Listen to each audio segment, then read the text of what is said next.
The 41st session of the Senate in the first regular session of the 20th Congress is hereby called to order. The Senate President, Senator Vicente Tito Soto III, will lead us in prayer. In the name of the Father, and the Son, and the Holy Spirit. Amen. Heavenly Father, we come before you with humble hearts, grateful for your constant love and guidance. We thank you for the gift of the Holy Spirit, our comforter and counselor. Today we ask for a fresh outpouring of your Spirit upon every member of this Senate. Fill us with divine wisdom, discernment, and understanding. Remove confusion, fear, pride, and replace them with clarity, humility, and understanding of purpose. Lord, align our hearts with your will. Teach us to listen to your voice. Guide our decisions, our plans, and our actions so that everything we do may honor you and serve our people. Grant us, Lord, the courage to stand for what is right, compassion to service with understanding, wisdom to lead with integrity. We surrender all that we are, all that we do, into your loving hands. In the name of Jesus, we pray. Amen.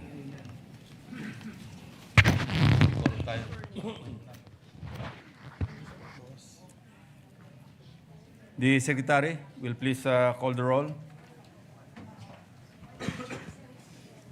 Roll call of members.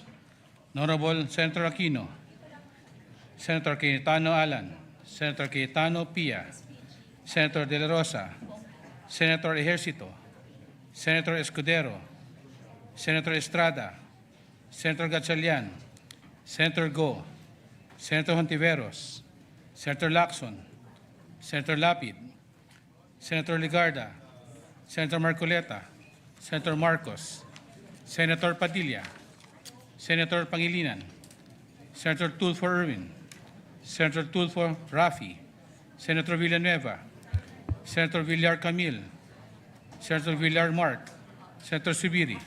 The Senate President is present. With 20 senators present, the Chair declares the presence of a quorum. Yes, Mr. President. Blessed good afternoon to everyone. Mr. President, I move that we dispense with the reading of the Journal of the 40th Session, Monday, February 2, 2026, and consider the same as approved. I so move, Mr. President. Is there any objection? Hearing none, the motion is approved. Before we proceed to the reference of business, Mr. President, we have a lot of guests today in the gallery, starting off with the Aurora Gaming PH, who won the Mobile Legends Bang Bang M7 World Championships in Jakarta, Indonesia. They're here with us today, Mr. President. We are adopting a resolution shortly congratulating and commending the team. World Championships, yes. We To all have our guests. Mr. President, my mayor of the biggest town in my district, Mayor Pablo Lorenzo III of Quezon Bukidnon, is with us as well. And we have also guests of Senator Lapid, barangay officials from Santo Tomas, Samuan, Pampanga, Sasmuan, Pampanga, headed by Barangay Captain Ricardo Cabrera, Santo Tomas Elementary School Principal Goodwill Ginto, together with PTA President Lindsay Alarcon, and guests from Pampanga State University School of Law, headed by Attorney Mary Ann Bolisay, all guests of Senator Lapid. And we also have with us guests of Senator Bam Aquino. Angat Kabataan Valenzuela is here, and guests of Senator Ontiveros, Build Pilipinas, are here as well, Mr. President. To all our guests, welcome to the Senate. Thank you, Mr. President. Mr. President, I move that we proceed with the reference of business.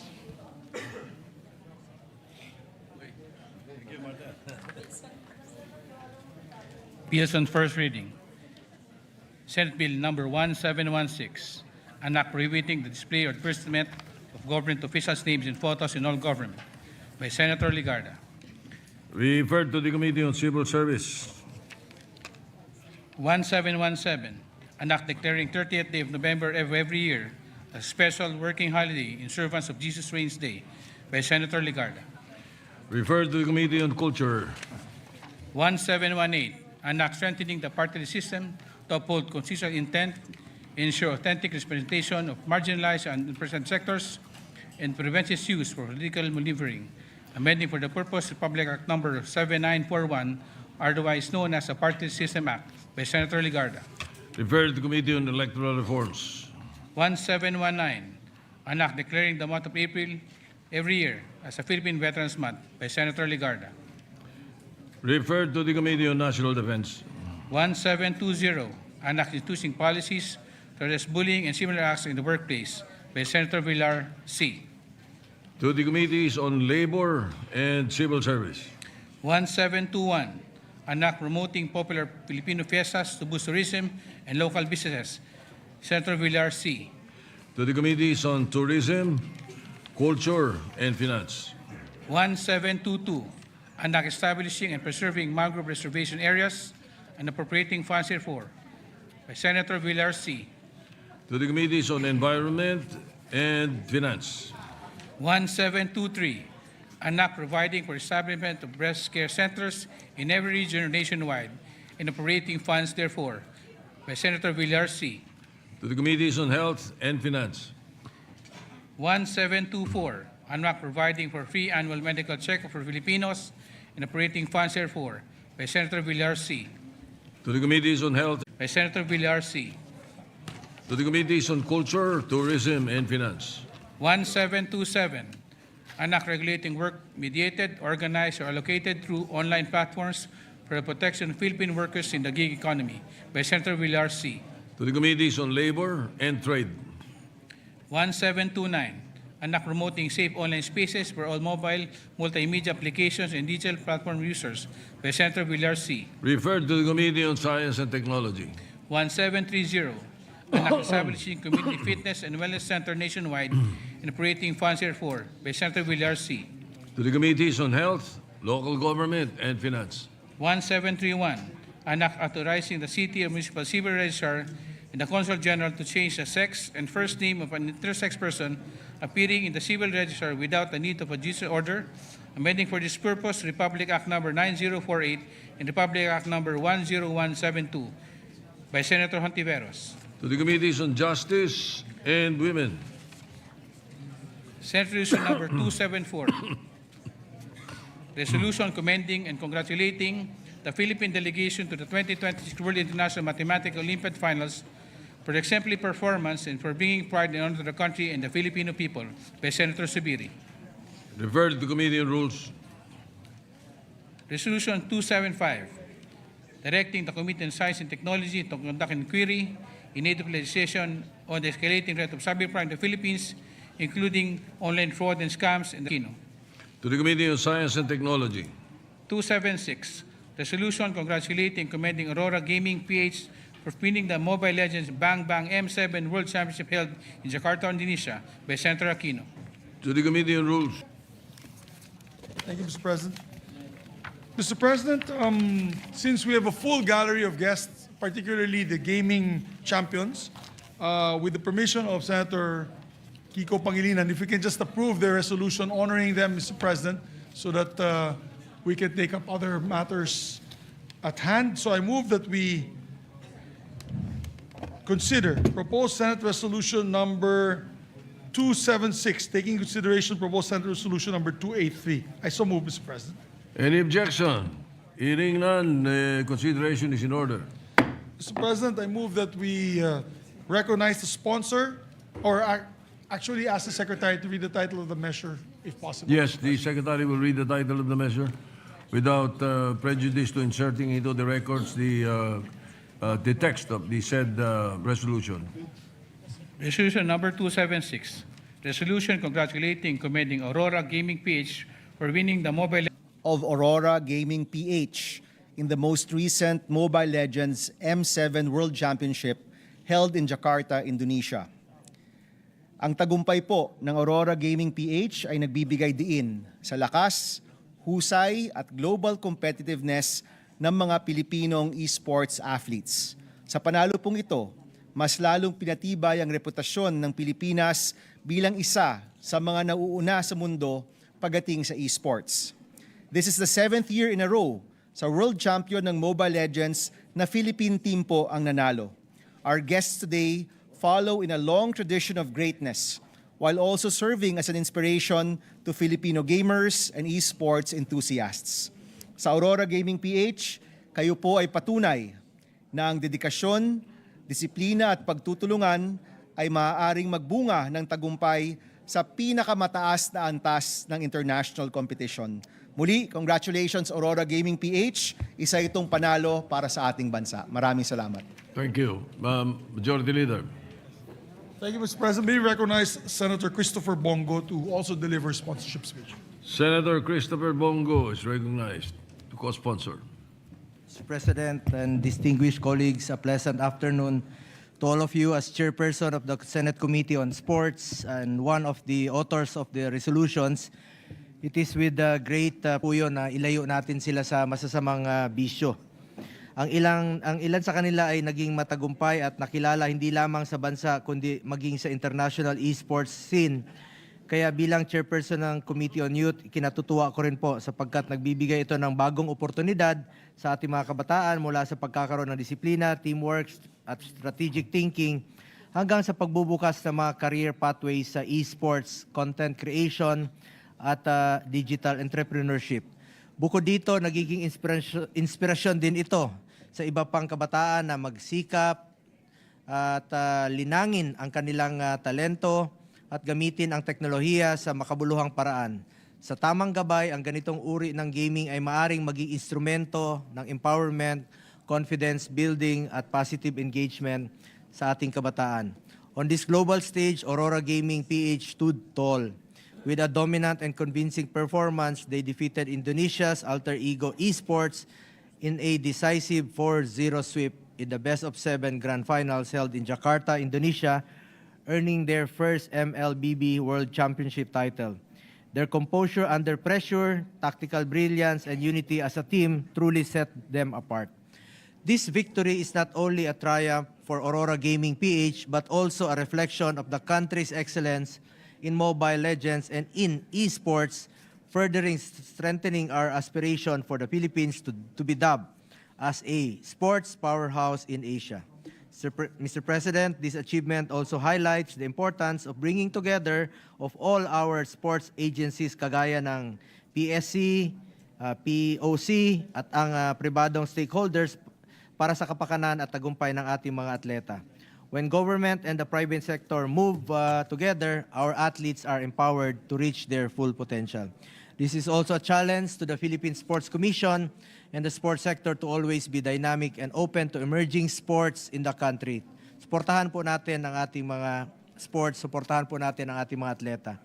Isang paraan din po ito na ilayo natin ang kabataan sa masasamang bisyo, get into sports, stay away from drugs to keep us healthy and fit. Whether in traditional sports or esports, discipline, focus, and teamwork are values that help shape responsible and productive citizens. Mr. President, as we give recognition to Aurora Gaming PH today, we also reaffirm our commitment to supporting all forms of sports development, traditional and digital alike, for the advancement of our nation. For these reasons, I wholeheartedly co-sponsor this resolution. Congratulations to Aurora Gaming PH. Mabuhay ang atletang Pilipino at mabuhay ang esports ng bansa. Salamat din po kay Senator Bam Aquino bilang isa sa mga sponsor ng resolusyong ito. Maraming salamat po, Mr. President. Majority Leader. Thank you, Mr. President. Mr. President, there being no members who wish to interpolate or propose amendments, I move that we approve and adopt Senate Resolution number 2760 taking consideration 7283. I so move, Mr. President. Any objection? Hearing none. PS Resolution 276 is hereby adopted. May I also make all the members present today as co-sponsor of the measure, Mr. President, and co-author. All the members present are made co-sponsors of the measure. Thank you, Mr. President. May I ask for a minute suspension so that we can award the champion team the Senate resolution, Mr. President. All right. Session suspended.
Session resumed.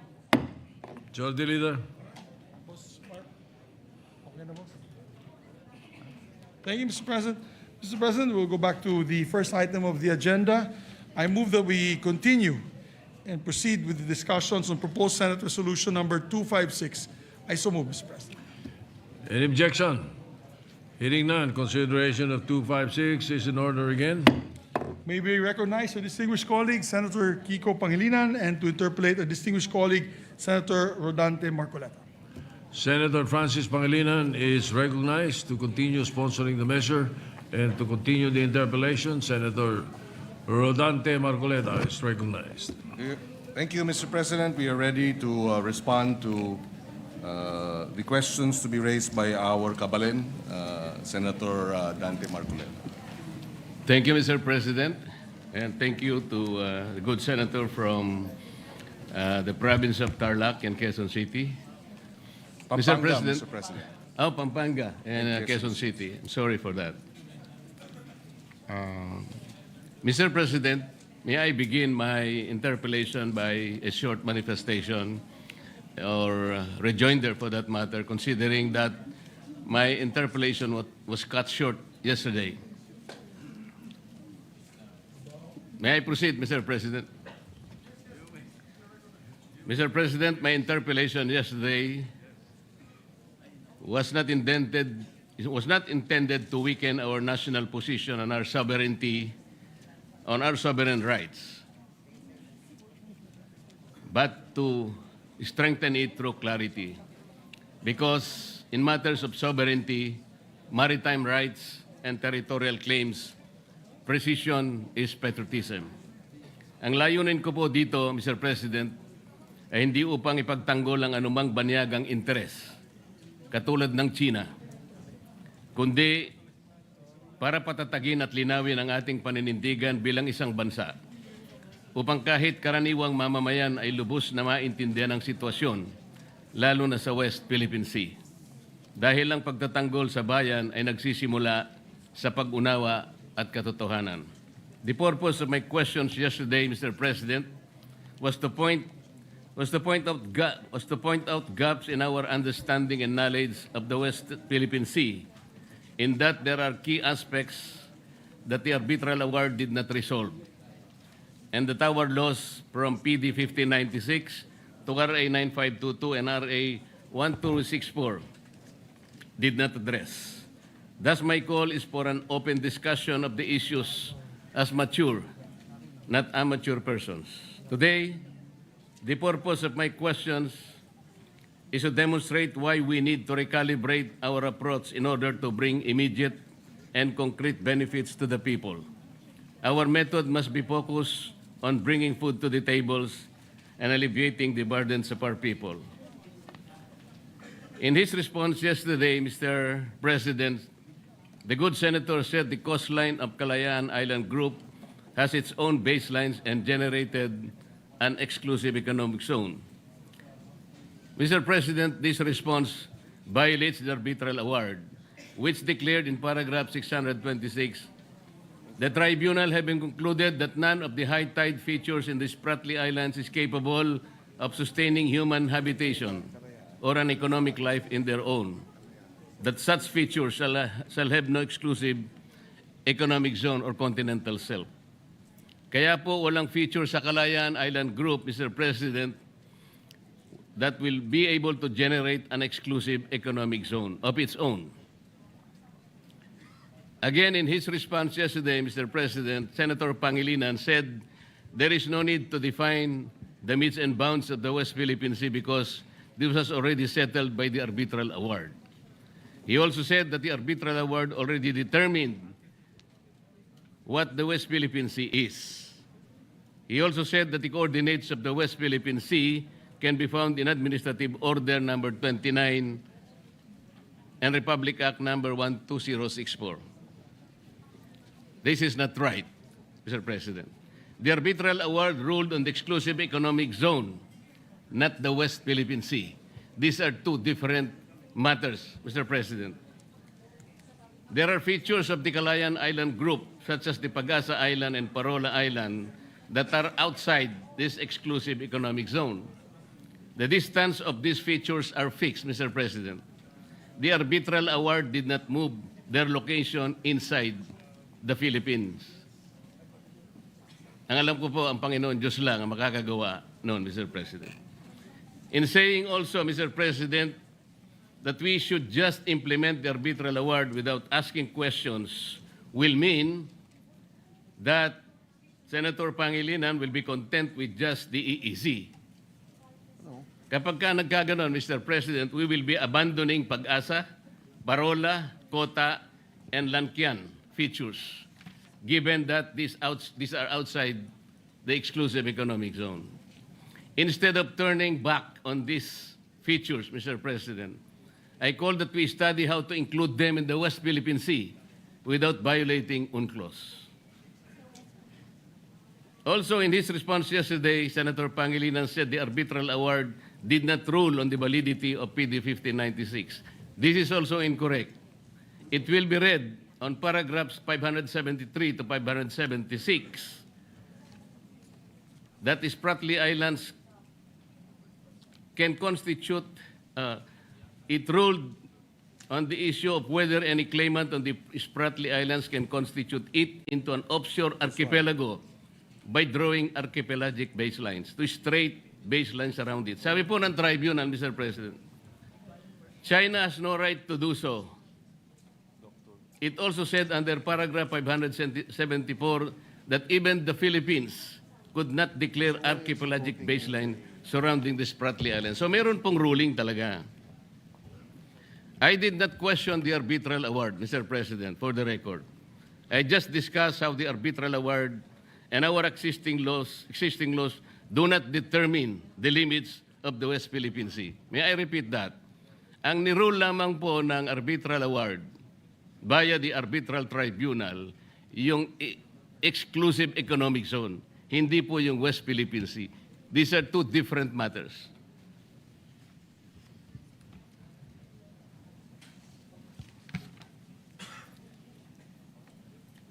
In his response yesterday, Mr. President, Senator Pangilinan quoted the figure 500,000 square kilometers from Justice Carpio's book. Yet in Justice Carpio's decision in the Supreme Court in the case of Magallona versus Ermita, Mr. President, he quoted the government figure that the total area of Philippine EEZ is not 500,000 square kilometers, but only 382,669 square kilometers.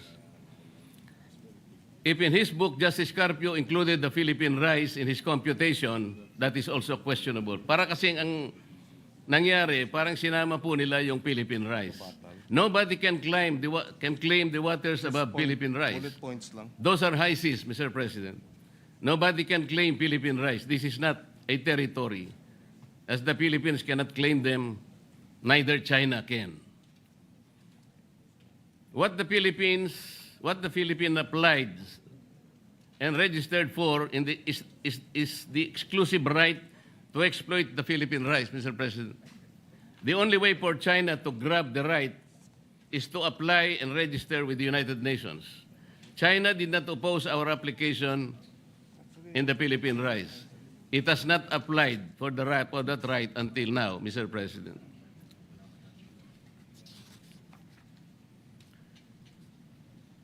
For her part, Senator Ontiveros, Mr. President, yesterday referred to the map of South China Sea in S-23 as Chinese map. She also said that the numbers 6.1 and 6.2 are not coordinates. She then said that maps adopted by the International Hydrographic Organization are not legal but technical only.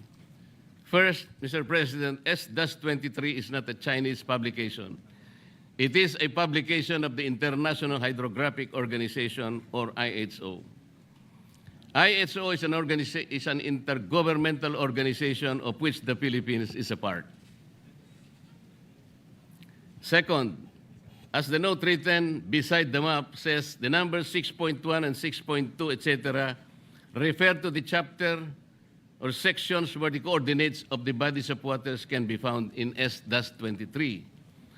Hence, the coordinates of South China Sea are listed in Chapter 6.1. On the map, Mr. President, the coordinates are the points that are connected by red lines. Finally, S-23 is not meant to be a legal title. Tama naman po yun. They are just maps. Under international law on territorial disputes, maps have no evidentiary value. However, S-23 was used by the Philippines in the South China Sea arbitration. Moreover, we need to put West Philippine Sea on an internationally recognized map.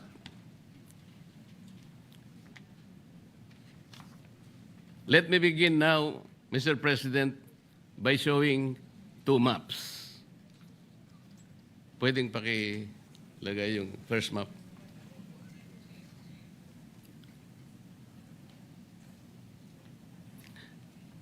Mr. President, these maps are about oil and gas activities in the South China Sea.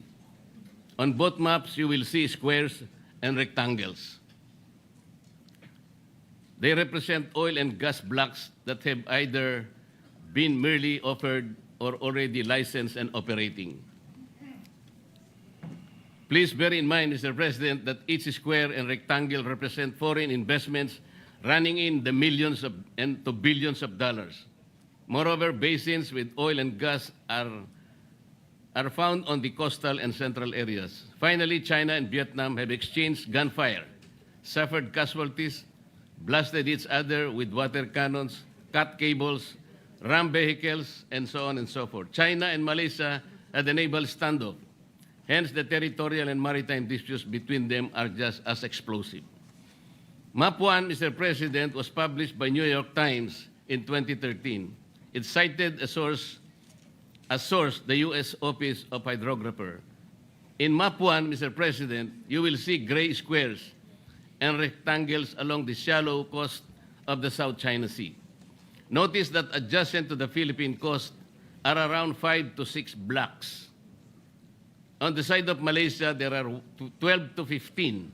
Vietnam, 30 to 35, and China approximately that number also, 30 to 35. Then we go to Map 2. It was published in 2024 by the U.S. Energy Information Agency. First, you will notice the blocks have moved to the deep water areas. Second, the blocks colored in pink are those of the Philippines. Ang mga blocks po ay halos 8 hanggang 12 lang, Mr. President. Malaysia in blue, around 60 to 70. Vietnam in maroon, 70 to 80. And China in yellow, around 60. Third, notice the blocks that are not just claimed, but even licensed by both Vietnam and China. These are shaded in orange. I hope, Mr. President, the good senator will agree that from these maps, we derive numerous lessons. First, despite the arbitral award, oil and gas activities on the Philippine side have stagnated. 6 to 8 lang. Second, it is obvious that the oil and gas activities of Malaysia, China, and Vietnam are robust, if not booming. Third, the licensing overlaps are being managed by experts at the enterprise and state levels. Hence, we hear about flare-ups between China and Vietnam, but they do not escalate. In fact, some of the overlapping blocks are operated by one international petroleum corporation. Fourth, even as their past relations are violent and the present relations are also tense because of the conflicting claims to Spratly Islands and Paracel, they engage in joint exploration and development, Mr. President. Fifth, Vietnam and Malaysia are cooperating and progressing with China. Nobody can accuse them of being pro-China. May I ask the Senator if we would agree that based on these maps, Vietnam, China, and Malaysia are succeeding in oil and gas exploration, but our exploration in our part of the world have stagnated. Would you agree, Your Honor? Well, there are several other factors for the reason why the area is underdeveloped, and the areas of Malaysia, Vietnam are developed, apart from the conflict with China. In fact, just 2 weeks ago, there has been a discovery of natural gas deposits in the Malampaya area. So there are many factors. It is not just the conflict with China that is a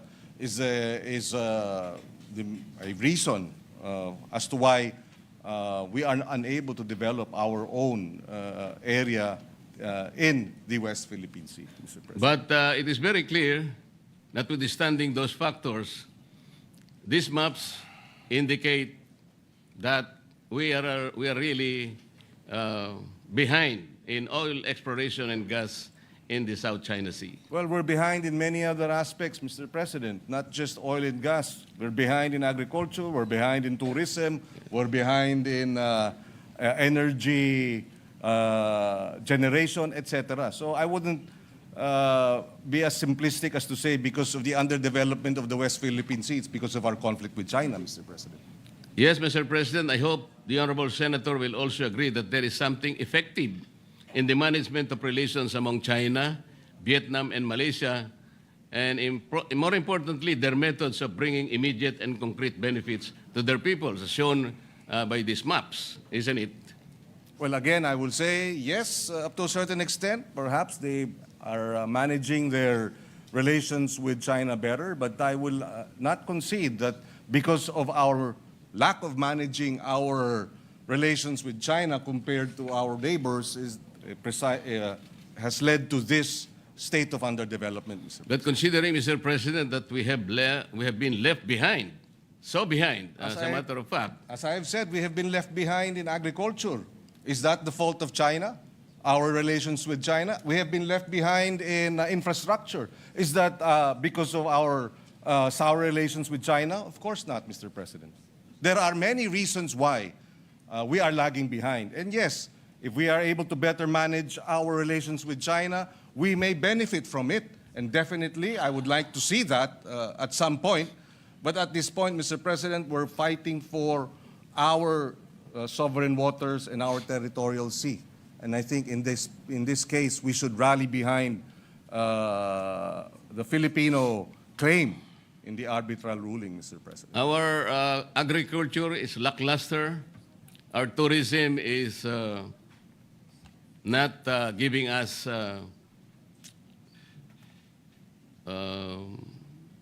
good statistics. Manufacturing is down. These are local problems, Mr. President.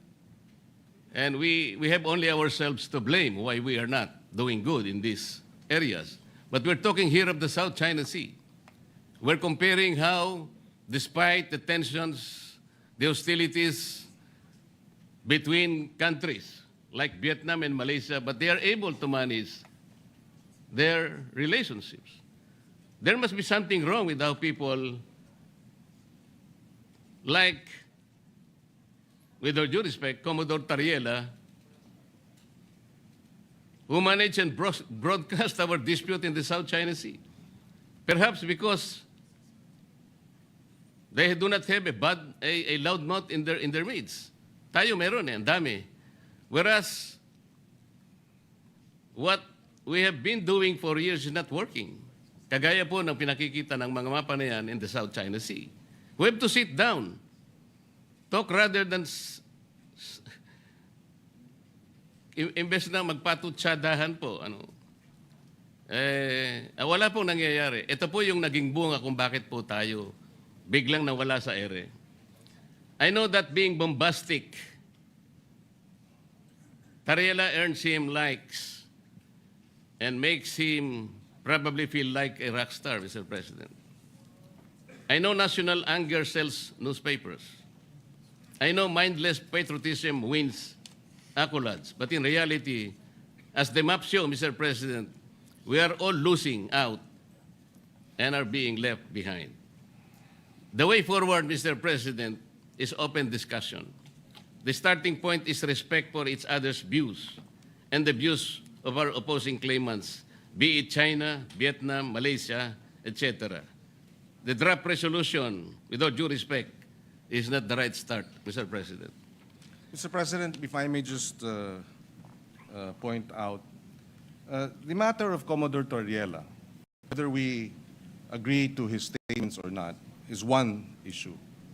Another issue, Mr. President, is that the Department of National Defense and the Armed Forces of the Philippines have rallied behind Commodore Torriela and condemned the behavior and the actuations of China's embassy officials. If I may quote, the Department of National Defense and the Armed Forces of the Philippines strongly condemn such an affront to any of its members and reiterates that it shall not be cowed by any official of PROC, whether in their homeland or as guests here.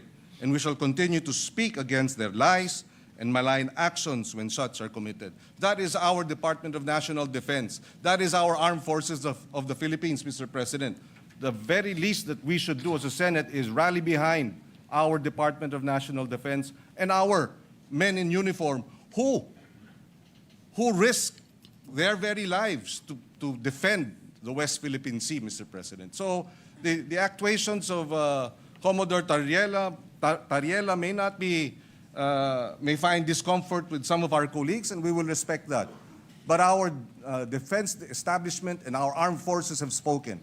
And I believe senators must rally behind and defend and support our defense establishment in view of the aggression and the of China in our sovereign waters and our exclusive economic zone as well as our continental shelf, Mr. President. I will go to that point, Mr. President. But we can also draw lessons from the experiences in the Philippine Sea.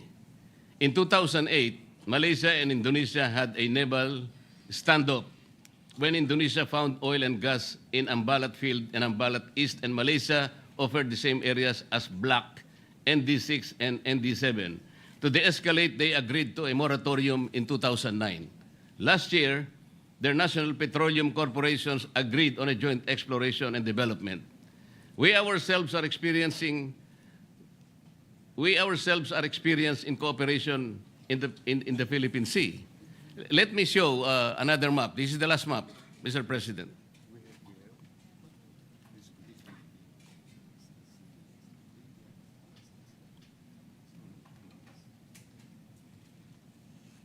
Mr. President, just a fine point. Yes, we too have disputes with Vietnam, with Malaysia, and even Indonesia, Mr. President. But the difference is that they do not water cannon us, and they do not ram their ships, their coast guards, their coast guard, the Chinese Coast Guard, to our Philippine ships, Mr. President. It's an entirely different story in that regard, Mr. President. Let me show you this map, Mr. President. This map is from the US-funded think tank Asia Maritime Transparency Initiative, or AMTI. On the map are areas marked with X. On the upper right hand of the South China Sea, the mark refers to the exclusive economic zone and continental shelf overlap between the Philippines and Taiwan. We have a fisheries and law enforcement agreement there. On the lower left hand, Mr. President, the mark represents the dispute over extended continental shelf between Philippines, Malaysia, and Vietnam. We are in discussion with Vietnam now. On the bottom corner are disputes over Sabah and the territorial sea and contiguous zones it generates. In Sulu Sea and Celebes Sea, we have a tri-point with Malaysia and Indonesia, and the same in the Philippines with Indonesia, Palau, Japan, and Taiwan, emanating from Pratas Island. However, this map will demonstrate to us, Mr. President, the complex territorial and maritime disputes facing the Philippines. Malaysia is in the Sulu Sea and Celebes Sea, with Indonesia over continental shelf in the Celebes Sea, with Palau and Japan, Ryukyu Islands in the Philippine Sea, with Taiwan in the Basi Channel, with China, Malaysia, and Vietnam in the South China Sea, and with China, Taiwan in the South China Sea over the maritime zones generated by Pratas Islands. We must be doing something right in the management of this dispute, Mr. President. Yes, we are. And Yun nga po, kaya and- po and pinipilit kong ipaliwanag na bakit dito sa mga areang ito ay nagagawa po nating i-manage ang hindi natin pagkakaunawaan. Ang sabi po nyo kanina, because they are not water cannoning us. they are also not aggressive. They are not coercive, and therefore there will be no escalation. The aggression of China is primarily the reason why tensions in the disputed areas have risen over time. We have in fact filed 245 protests against China's incursion and illegal activities in our exclusive economic zone since 2022, Mr. President. We also exercise diplomacy. We recognize, and that's precisely why we brought the matter to the tribunal. We recognize that China is a power, economic power, and an emerging military power. And what do small nations like us have? We have the rule of law, international law, and that's why we brought this matter to the International Arbitral Tribunal, Mr. President. We are not the problem here, Mr. President. It is China, the aggression of China, that is the problem here. Mr. President, si Commodore Tariela po ba ginawan ng caricatures or effigy yung mga heads of state ng Vietnam, ng Malaysia, at iba pang karatig bansa? Hindi kailangan, Mr. President, dahil wala naman silang pag-water cannon sa atin. Hindi naman po nila sinasagasaan ng ating mga mangingisda o inaaresto. Hindi rin naman nila, yun na nga, binabangga, wino-water cannon. Yung may aksidente pa na kung saan yung Chinese vessel ay iniwanan ang 22 mga mangingisda natin. At sino ang sumalba sa kanila? Vietnam ang sumalba sa kanila. So bakit tayo makikipagpalitan ng maanghang na salita sa mga meron tayong sabihin na nating maritime disputes na hindi naman tayo inaapi at binabalahura at binabastos, Mr. President. Mr. President, hindi lang po si Commodore Tariela, for the record, pati ang ating Senate President, matapos nung binanggit yung persona ng grata, nagsalita ng baluktot, Mr. President. So sana maintindihan natin, hindi lang ito usupin ni Commodore Tariela, hindi lang ito usupin ng mga senador o kaya mga kongresistang binabastos nila. Usupin ito ng Pilipinas na ipaglalaban natin ang atin at dapat magkaisa tayo, Mr. President. Pare-pareho po tayo sa posisyon na yun, Mr. President. Ang sinasabi ko lang, kailangan bang magkapatutsadahan ng walang katapusan? Ang pag-init po ng sitwasyon ay hindi po nakakabuti sa ating dalawang bansa. Walang katapusan na patutsadahan paano po natin kakalmahin? O halimbawa, paano natin papatay ng sunog sa isang bagay na susunog? Yun po ba'y bubuhusan natin ng gasolina? O kailangan natin sabuyan ng malamig na tubig? Mr. President, ang sinasabi ko lamang po, bakit po kinakailangan kasing gumawa pa ng mga caricature at sasabihin na ang presidente ng China ay bully? Siguro po, Mr. President, ang may mumungkahi natin, hindi po tayo kasi magpa-profit from these experiences. Ang DFA, ang BIFAR, ang DNR, ay sila pong nagmamanage ng ating mga disputed seas. Pero nagkakaroon po tayo ng progreso. Hindi po sila nagano ng mga caricatures o megaphone diplomacy. They did it diplomatically, diligently, and without fanfare, Mr. President, working with their counterparts in settling our differences with our nations. Ang sabi po kasi ninyo, Mr. President, Your Honor, na wala pong anumang ginawa ang ating mga maliban sa China, ang Vietnam o kaya yung ibang bansa ay walang nagawa. Nakalimutan po ba ninyo, Mr. President, in the context of our maritime disputes, we have shot and killed 2 Vietnamese fishermen in 2017 and 1 Taiwanese fisherman in 2013. Did Vietnam and Taiwan accuse us of sowing fear and interfering in our capacity to defend our claims? Gusto ko lang pong ipasariwa sa inyo yung ganon. Talaga pong nagkakaroon ng ganon eh. Ngunit sila, hindi naman tayo ginawan ng masama kahit na nakapatay tayo ng ilan sa kanilang mga tao. Ang pinag-uusapan po natin, anong patutunguhan natin kung patutsadahang walang katapusan? Mr. President, if I may, the incidents mentioned by the good senator from Tarlac are isolated incidents from Vietnam and Taiwan. These are isolated incidents. This is not in the same realm as China's 24/7 acts. 365 days a year, 24 hours a day, 7 days a week, incursion and threatening. And Mr. President, Taiwan or Vietnam did not threaten us publicly. 2 weeks ago, the Embassy of China said the uniform, if I may quote, a word of advice to relevant individuals in the Philippines: immediately stop making provocations and stop confusing right and wrong, or they will pay the price for what they did.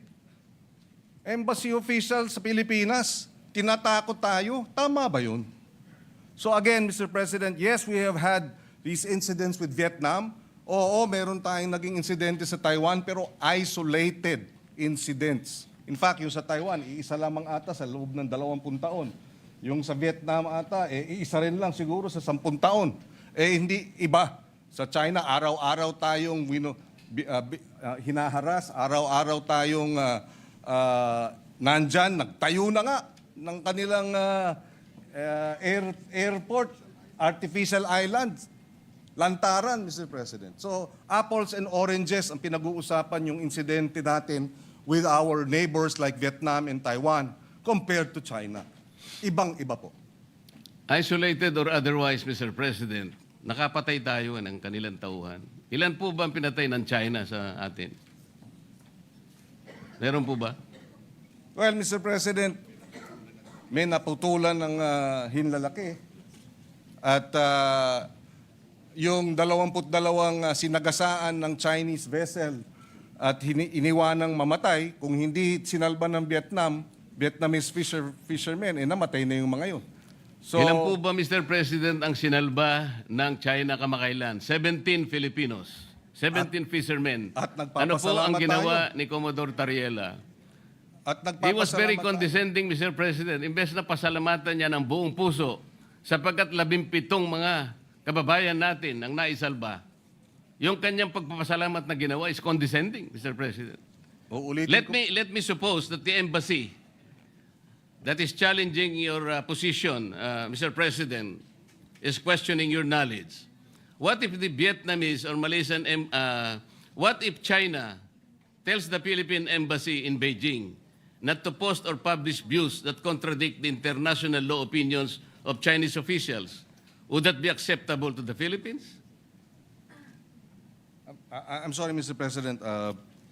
I beg your indulgence.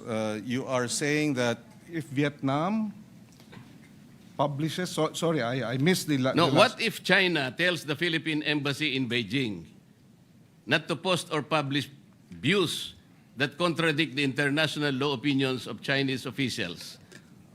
Would that be acceptable to the Philippines? Halimbawa lang, sinabihan yung ating embahada doon, huwag kayong magpapublish ng mga views. Well, Mr. President, that's their country. They will do what they will do. They will, in fact, there is no freedom of the press in China, Mr. President. So, if the government does that, then we will have to respect their position because we are merely guests in China, just as they are merely guests in the Philippines, Mr. President. I would disagree, Mr. President. That will be unacceptable to me. Another question. The Philippine Embassy in Beijing assists the Philippine Coast Guard and DND in monitoring Chinese vessels in the West Philippine Sea. Have you heard China complain that this essential work of the Philippine Embassy interferes with Chinese internal affairs? Mr. President, whether they complain or not, they're already in our exclusive economic zone. I'm sorry, but I'm trying to understand the position of the good gentleman in his defense of China and their position. I am not defending China, Mr. President. I said, sinabi ko na kanina, ang ating discussion ngayon is not in defense of any other countries. We are defending Philippine interest. Ang pangyayari lang, kailangan nating linawin, ano ba talagang pinagtatanggol natin? Kung hindi po tayo nakatitiyak kung anong area ang pinagtatanggol natin, hindi po malinaw, pati paggasta natin ng budget, kung alin ang dedepensahan natin. Yun lang ang punto rito eh. At pinaliliwanag ko kanina pa sa magitan ng mga mapa, hindi po nagkakaroon ng positibong resulta sa ating bansa, yung pagbabangayan. Nakita na po natin, the South China Sea is rich in mineral deposits, in oil and gas. Nauhuli na po tayo dahil patutsadahan ng patutsadahan. Bakit nagawa po ng ibang bansa? Bakit hindi po natin magawa? Dahil nga po sa walang katapusang patutsada. Tingnan po natin ang West Philippine Sea, Mr. President. Ang sabi po natin, wala pa po kasi sa mapa. Bakit po wala sa mapa, Mr. President? Kasi po hindi ginagawa ng ating mga ahensya ang dapat gawin. Ang sabi po kasi sa Administrative Order number 29, which was issued on September 5, 2012, more than a decade ago. Sabi po sa Section 3 ng Administrative Order 29, the National Mapping and Resource Information Authority, NAMRIA, shall produce and publish charts and maps of the Philippines reflecting the West Philippine Sea in accordance with this order. And finally, on November 8, 2024, the National Mapping and Resource Information NAMRIA committed to release a new Philippine map that includes the West Philippine Sea. But up to now, regrettably, Mr. President, this remains unfulfilled. Bakit hanggang ngayon ay wala pa ring mapa? What specific obstacles have prevented the production and publication of this map for over 10 years? Does NAMRIA dispute that Section 3 uses the word shall indicating mandatory and not a discretionary duty? Mr. President, kung wala po tayong mapa na maibibigay sa IHO at madideposit sa United Nations, hindi po kailanman uusad ang ating itinataguyod na sana mailagay sa mapa ng mundo ang West Philippine Sea. Mr. Bakit President, hindi po natin, Mr. President, paano po natin may pagtatanggol ang teritoryo kung wala tayong malinaw na mapa, Mr. President? Mr. President, nabanggit na natin ito kahapon, bumabalik tayo ulit doon sa usapin na ito, pero babanggitin ko ulit, Mr. President. Paliwanag, Mr. President, na under Republic Act 9522, yung baseline law, Republic Act 12064, Philippine Maritime Zone Act, at yung AO 29, maliwanag na in-identify ang West Philippine Sea. Diyan nakasaad yung extent ng West Philippine Sea. It has been sufficiently and defined by these three government instruments and laws, Mr. President. So, hindi ko maintindihan bakit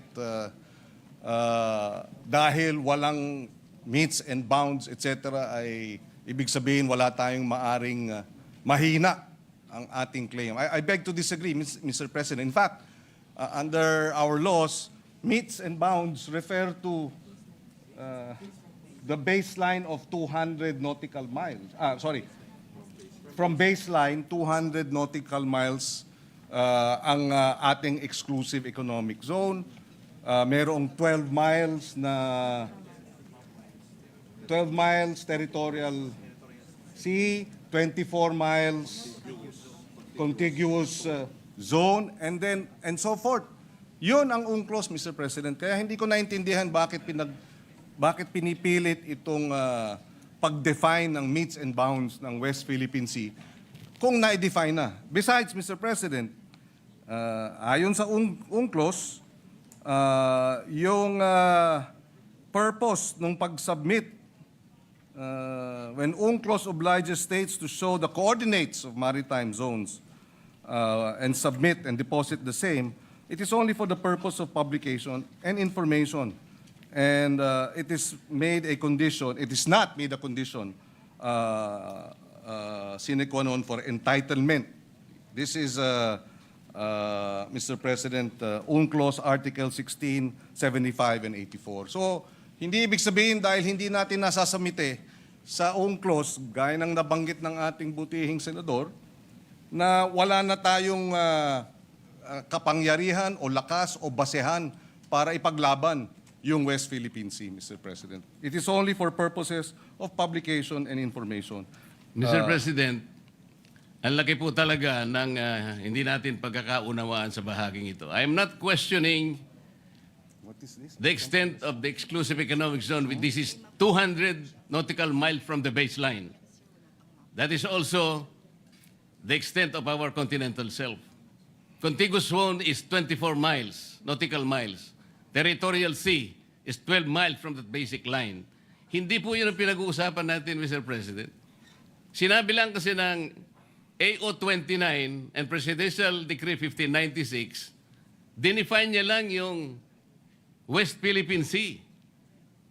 Ang kulang, sabi po ng steps na dapat gawin, sinabihan nga ng executive order ang NAMRIA gumawa ka na ng mapa, kasi po yung mapa, yan po yung magbibigay ng coordinates. Isasubmit po yan. Ito, basahin ko na po. Section 4 of Administrative Order 29, Series of 2012, requires relevant government agencies such as DFA, kasama na po yung DFA, not only to deposit with the United Nations Secretary General the country's official map reflecting the West Philippine Sea, but also notify international bodies such as the International Hydrographic Organization of the same. Ayun po, Section 20, Section 4. Kung hindi po tayo magsasubmit ng mapa, saan po kukunin ang coordinates? Yun lamang po ang paraan para po yung ating pinapangarap, pinapanaginip na West Philippine Sea, mailagay naman po sa mapa. Yun po ang pinakamaganda. At pagkatapos nating mailagay sa mapa, ay lalakas po lahat ang ating paninindigan dahil nakalagay na po sa mapa eh. Kahapon po pinakita ko yung South China Sea.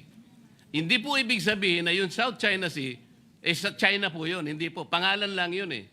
Yung 6.1, yun ang chapter po doon sa S-23 para basahin po ninyo at makita ang coordinates. Wala po tayong pinagtatalunan tungkol dito. Hindi ko po kailanman dinidepensa ng China. Gusto kong palakasin ang ating paninindigan dito. Bakit hindi po tayo magkaintindihan? Napakasimple lang nun. Wala pong coordinates talaga. Ang mapa lang po ang magbibigay ng coordinates. Marahil hindi tayo nagkakaintindihan dahil Gaya ng nabanggit ko kahapon, kahit na magdebate tayo hanggang, sabi ko nga, Kingdom Come, tungkol dito sa metes and bounds na ito, hindi magbabago yung arbitral ruling na sinasabing mali ang China, hindi dapat nagtatayo ng mga illegal structures ang China sa ating exclusive economic zone. So bakit tayo bumabalik dito sa debate ng metes and bounds? Para sa ano? Para pahinain natin yung naging award natin sa International Tribunal? Para questionin natin na yung award natin ay kulang? Para bigyang duda na tayo nga ba'y nanalo? Hindi naman po siguro. Panalo tayo, binigay sa atin yan, at hindi tayo mananalo kung hindi maliwanag ang ating mga karapatan at ang ating exclusive economic zone kahit na hindi pa nade-determine ang metes and bounds. Dahil yon ang sinasabi ng UNCLOS. UNCLOS ang basehan ng ating pagkapanalo. Walang pinag-uusapang metes and bounds sa usapin po nung determination ng ating exclusive economic zone, Mr. President. Sana po, kung maintindihan ng ating butihing senador yun, hindi tayo magkakaroon ng ganitong hindi pagkakaunawaan. Binanggit po ninyo kahapon yung Administrative Order 29 at saka yung Republic Act 12064. Ang sabi po ninyo, doon makikita yung mga coordinates. Basahin po ninyo kung merong Hindi coordinates po doon. natin Wala po. sinabing doon po makikita ang coordinates. Ang sinabi po natin ay nakadefine doon ang ating ang West Philippine Sea. Dinefine nga po, Mr. President, na pinag-uusapan, paano maitatala nga po sa mapa? Ayaw po nating itala sa mapa, Mr. President. Yun lang po ang punto eh. Binabanggit kasi natin at sa batas natin, ni-require po ang NAMRIA at ni-require din ng DFA na mag-submit ng mapa hanggang ngayon. 12 years na po nakararaan. Ba't hindi po natin maitala?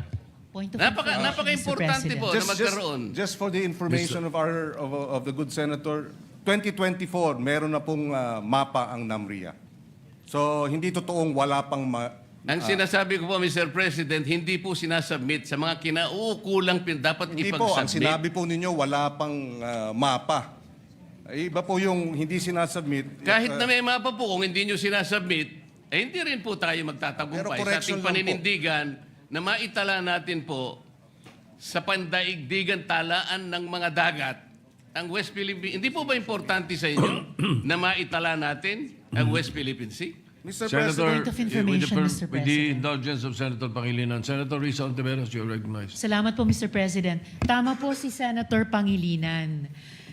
Ang totoo po, dun sa mapang itinatanong ng mabuting Ginoo, NAMRIA has prepared the maps anchored on the newly signed Philippine Maritime Zones Act and Philippine Archipelagic Sea Lanes Act and complying with UNCLOS and is awaiting the final implementing rules and regulations for publication. So nandun na po, Mr. President, ang mapa. Salamat po, Mr. If I President. may likewise add, Mr. President, ito ay the information relayed to us by Dr. J. Batumbakal. He's the director of the UP Law Center, Institute for Maritime Affairs and the Law of the Seas. And he says, and I quote, "When UNCLOS obliges states to show the coordinates of a maritime zone on charts of appropriate scale and to deposit them with the UN Secretary General, Article 16, 75, and 84, it is only for purposes of publication and information and is not made a condition sine qua non for entitlement to the maritime zone concerned. In fact, even before UNCLOS was open for signature, states fully recognized the entitlement of other states to territorial seas, even without published coordinates. Deposits of charts containing the coordinates of the UN does not create any legal effect and does not imply approval by the UN. The UN is not a register of deeds for maritime zones of states. The absence of legal effect of deposit is clearly provided for even in the UN website. So yung ang inaalala ng ating ginoong Senador Marcoleta ay hindi nakakadagdag ng legal entitlement ang pagdeposito sa UN Secretary General under Articles 16, 75, and 84 of the UNCLOS. So, ibig sabihin, Mr. President, yung Section 3 at saka Section 4 ng Administrative Order number 29, ibabaliwalain na natin. Inuutusan po kasi ang NAMRIA at saka ang DFA na gumawa ng mapa at i-deposit nga sa United Nations and notify accordingly relevant international organizations such as the International Hydrographic Organization and the United Nations Conference on the Standardization of Geographical Names.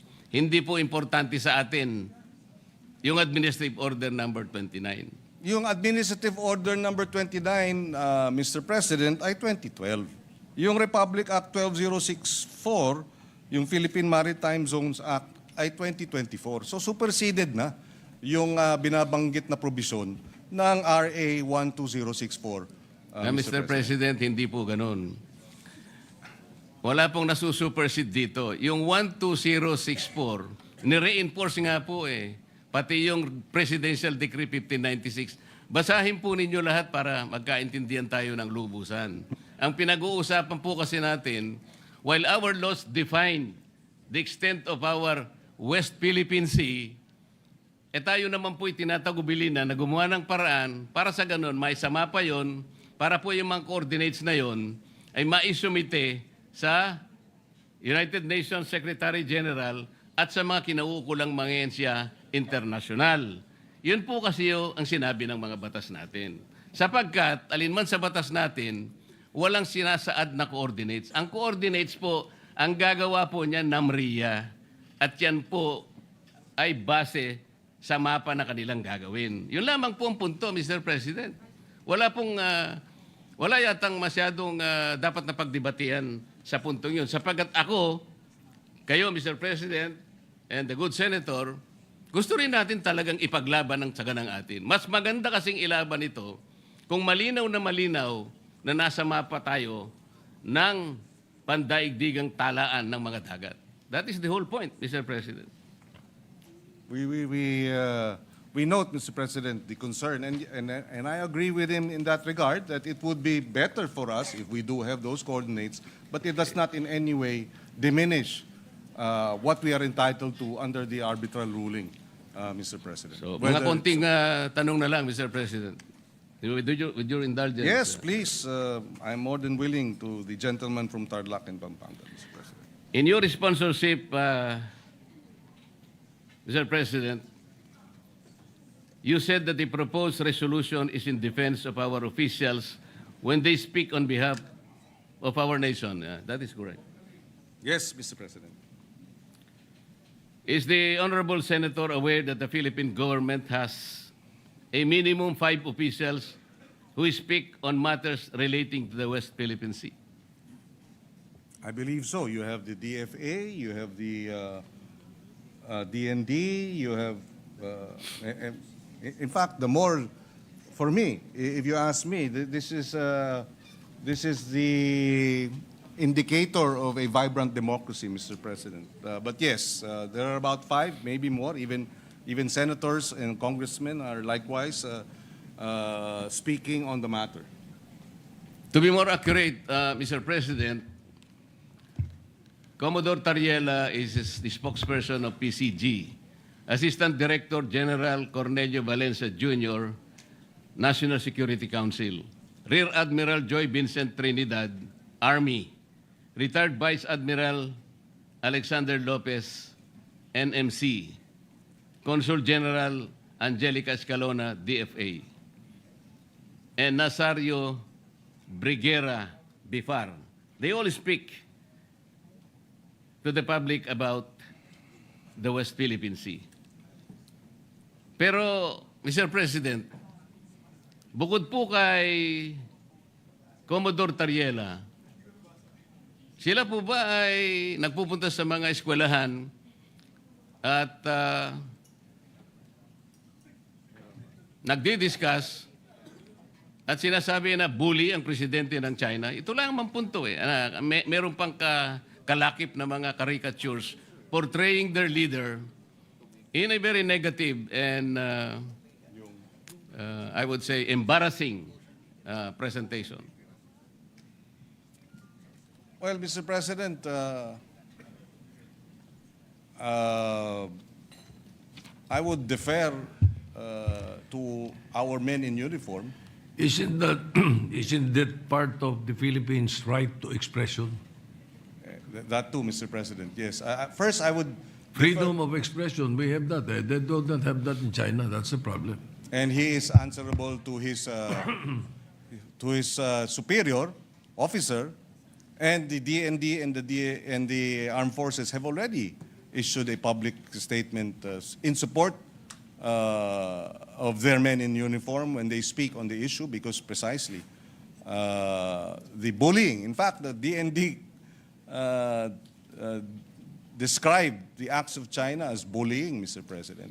So babalikan ko po, bakit si Commodore Tariela lang ang ating pinupuntiri rito when the Department of National Defense... Kasi siya lamang po, Mr. President, ang gumawa ng caricature. Tinatanong ko nga po, yung po bang iba, yung apat na binanggit ko kanina, na may karapatang magsalita para sa ating bansa, gumamit ba sila ng ganong pamamaraan? Yun lang po yung tanong. Pero siguro po, isasagot nyo, hindi. So, ano po naman, bakit naman? Mr. President, pati ang embassy ng China naglalabas ng caricature din ng ating mga opisyal. Ang China News. Ayan, si China News, Mr. President, talagang ganun po yun iba po yung lampun, iba po yung caricature na nilitaw po ng mga editorials. Kagaya po sa atin, sa ating bansa, kung ano-anong caricature, kung ano-ano, para lamang i-dramatize po yung kanilang gustong puntahan. Pero ang pinag-uusapan dito, si Commodore Tariela lang ang gumamit ng caricatures bilang spokesperson ng Philippine Coast Guard. Mr. President, alam naman natin yung China News hawak ng Communist Party of China. Sino po bang may hawak ng ating mga news sa Pilipinas? Wala namang lalabas na hindi aprobado o merong go signal ng Communist Party of China. Iba ang sitwasyon sa kanila, hindi tayo'y demokrasya. At ang punto natin, Mr. President, totoo, wala dun sa 5, pero ang ahensya mismo, ang DND na mismo at ang Armed Forces of the Philippines ang nagsabing they support the statements of their men in uniform. In fact, uulitin ko kasi nabanggit ko na kanina. Ulitin natin, no? Sabi nila, it was reported that the spokesperson of the Chinese Ministry of Foreign Affairs made a statement containing the following, quote unquote, certain Philippine Uniformed Service members driven by personal political motives. Doon pa lamang, Mr. President, lahat tayo rito, parliamentarians tayo, alam natin, it is unparliamentary to question motives, Mr. President, when official action is being undertaken or official decisions are made or proposals in parliamentary proceedings. So, sumagot ang Department of National Defense. Ay, ulitin ko, the DND and the AFP strongly condemn such an affront to any of its members. So kung pupuntiryan natin si Commodore Tariela, dinedepensahan na nga. They consider it an affront. The DND and the AFP have considered the statement of China as an affront to any of its members. Tapos tayo, sasabihin natin, teka muna, hindi dapat.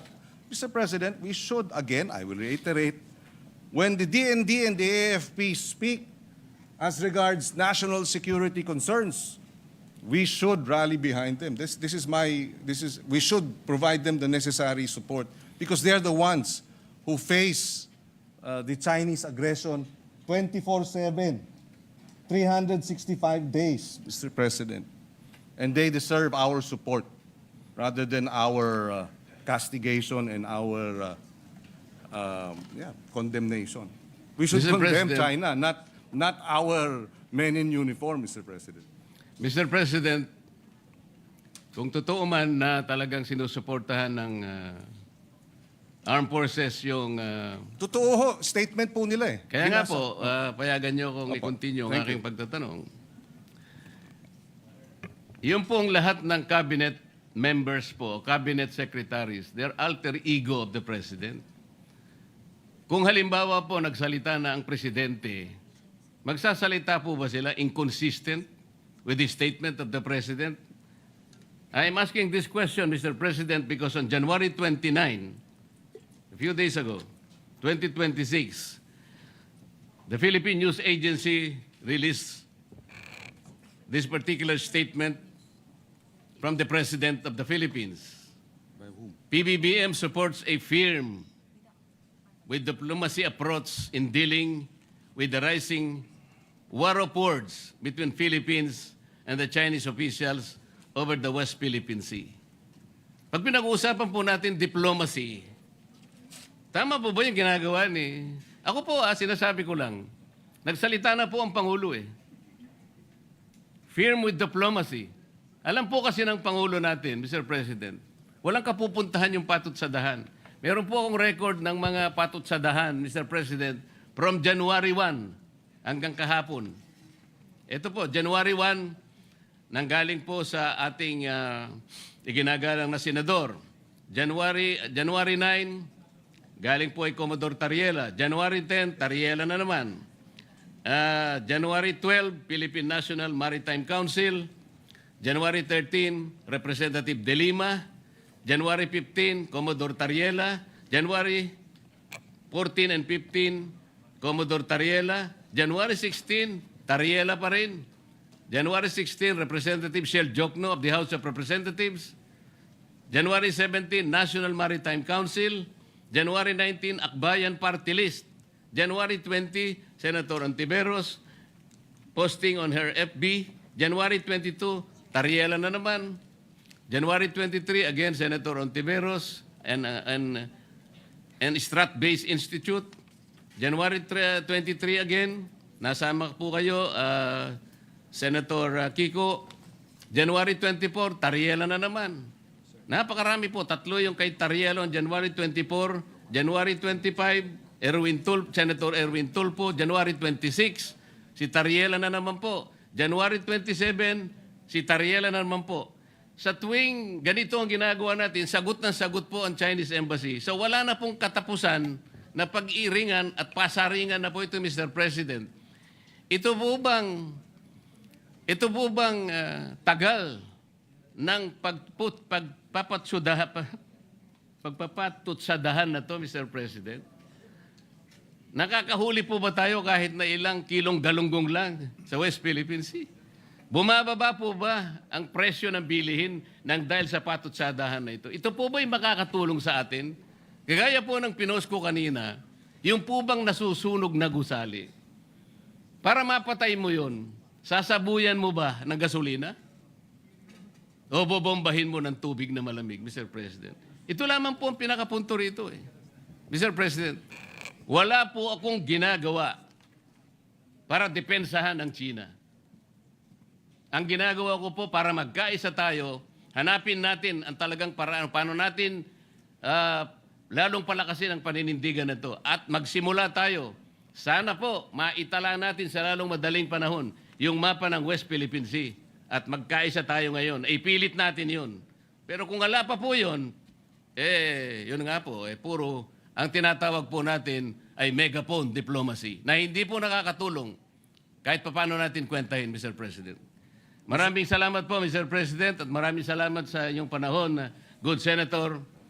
At sana sa mga susunod pang panahon ay makapiling natin ang mga ilang taong binanggit sa kapulungan ito para magkaroon po tayo ng kahit na seminar lang. Lalo po nating mapag-aralan kung saan tayo nang gagaling sa lahat ng panig, Mr. President. Thank you. Maraming salamat sa ating ginoong Thank you. Kabalin from Tarlac and Pampanga. We may disagree with a number of his views, but we will agree to disagree with respect. Maraming salamat, Mr. President. Thank you. I would just like to find out kung sino yung naglista at kumuha ng listahan ng mga sinasabi laban sa China na napakarami. Saan kaya galing yan? Nilista lahat ng sinasabi laban sa China, kung sino man yun. Ba't hindi, no? Baka nire-report po sa Beijing. Siguro, baka Chinese Embassy siguro. All right. Majority Leader. Thank you, Mr. President. Mr. President, there's a request from the Minority Leader. Although he signed up for today, he's not feeling well. He's sick, Mr. President, and he's requesting to tomorrow na final, kung pwede, sa sponsor, if he can ask the questions tomorrow. If the sponsor wishes to agree to that, but maybe we can make First an thing appeal. tomorrow? Yes, sir. Well, if he wasn't minority leader, maybe I would have thought otherwise, but I would have not given this accommodation. But being the minority leader in recognition of his position, we will submit to the body that tomorrow, Mr. President. Well, aside from the sponsor, Senator Pangilinan, if there is any member of the Senate who wishes to object, then we cannot continue. I think it's okay, We Mr. have President. to I'll make object. an If appeal there to is our no colleagues. objection, then, and Senator Pangilinan agrees, then we will do so. Anyway, we'll leave it With as the last day understanding- tomorrow, Mr. With the President. understanding, Mr. President, that tomorrow Yeah, is the last we day. decide on it tomorrow. Thank you, that we will tackle this first First order. item on the Well, agenda. okay. Yes, sir. With that assurance from the majority leader, then we will entertain a motion to suspend. Yes. Before we entertain motion to suspend, we have another supportive interpolator. If we can recognize our distinguished colleague, Senator Risa Ontiveros. Senator Risa Ontiveros is recognized. Salamat, Mr. President. So, at salamat sa good gentleman sa pagbibigay daan sa isang maikling interpelasyon. Kung hindi nagbigay daan yung mabuting Ginoo dun sa request na ipagpabukas, ako sana yung mag-o-object. Pero I submit to the wisdom also of the one who delivered, the one who led us in signing the resolution. Siguro yung isang pinaka-importanting tanong para sa akin, Mr. President, sa good gentleman, nung nakaraang mga taong 2016 hanggang 2022, kung kailan ginawa halos lahat para i-accommodate, nung ginawa halos lahat para i-appease yung Chinese Communist government sa Beijing, tumigil ba noon ang harassment nila laban sa ating mga Pilipino, Mr. President? Yes, according to the Undersecretary Madriaga of the DND, hindi po tumigil, Mr. President. So, importanteng i-make of record ulit yan, Mr. President, na nung panahon na ibang approach ang sinubukan, ibang approach sa isinusulong ng resolusyon, wahipek din naman ng pagtigil ng harassment laban sa Philippine Navy, Coast Guard, Bureau of Fisheries and Aquatic Resources at lalo na sa ating mga mangingisda. So ngayon po, Mr. President, ang resolusyong ito ay tungkol po sa asal at paninira ng mga representante ng China o ng Chinese government laban sa mga opisyal natin. Tama po ba, Mr. President? Tama po yun. And, Mr. President, tama po ba na suportado hanggang sa ngayon ng maraming bansa sa international community ang ating pagkapanalo sa arbitral award, Mr. President? Tama po yan. Ang Estados Unidos, ang 16 countries sa EU, Japan, South Korea, Australia, New Zealand, Canada, pati nga ang Vietnam, sinuportan may public statement dun sa ating pagkapanalo sa International Arbitral Tribunal, Mr. President. So, hindi lamang ang Pilipinas ang kumikilala dito sa naging victory natin sa West Philippine Sea dyan po sa arbitral ruling.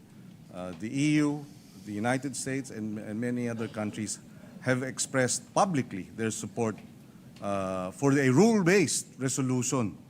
Kasi itong pagbo-water cannon, hindi rule-based ito. Itong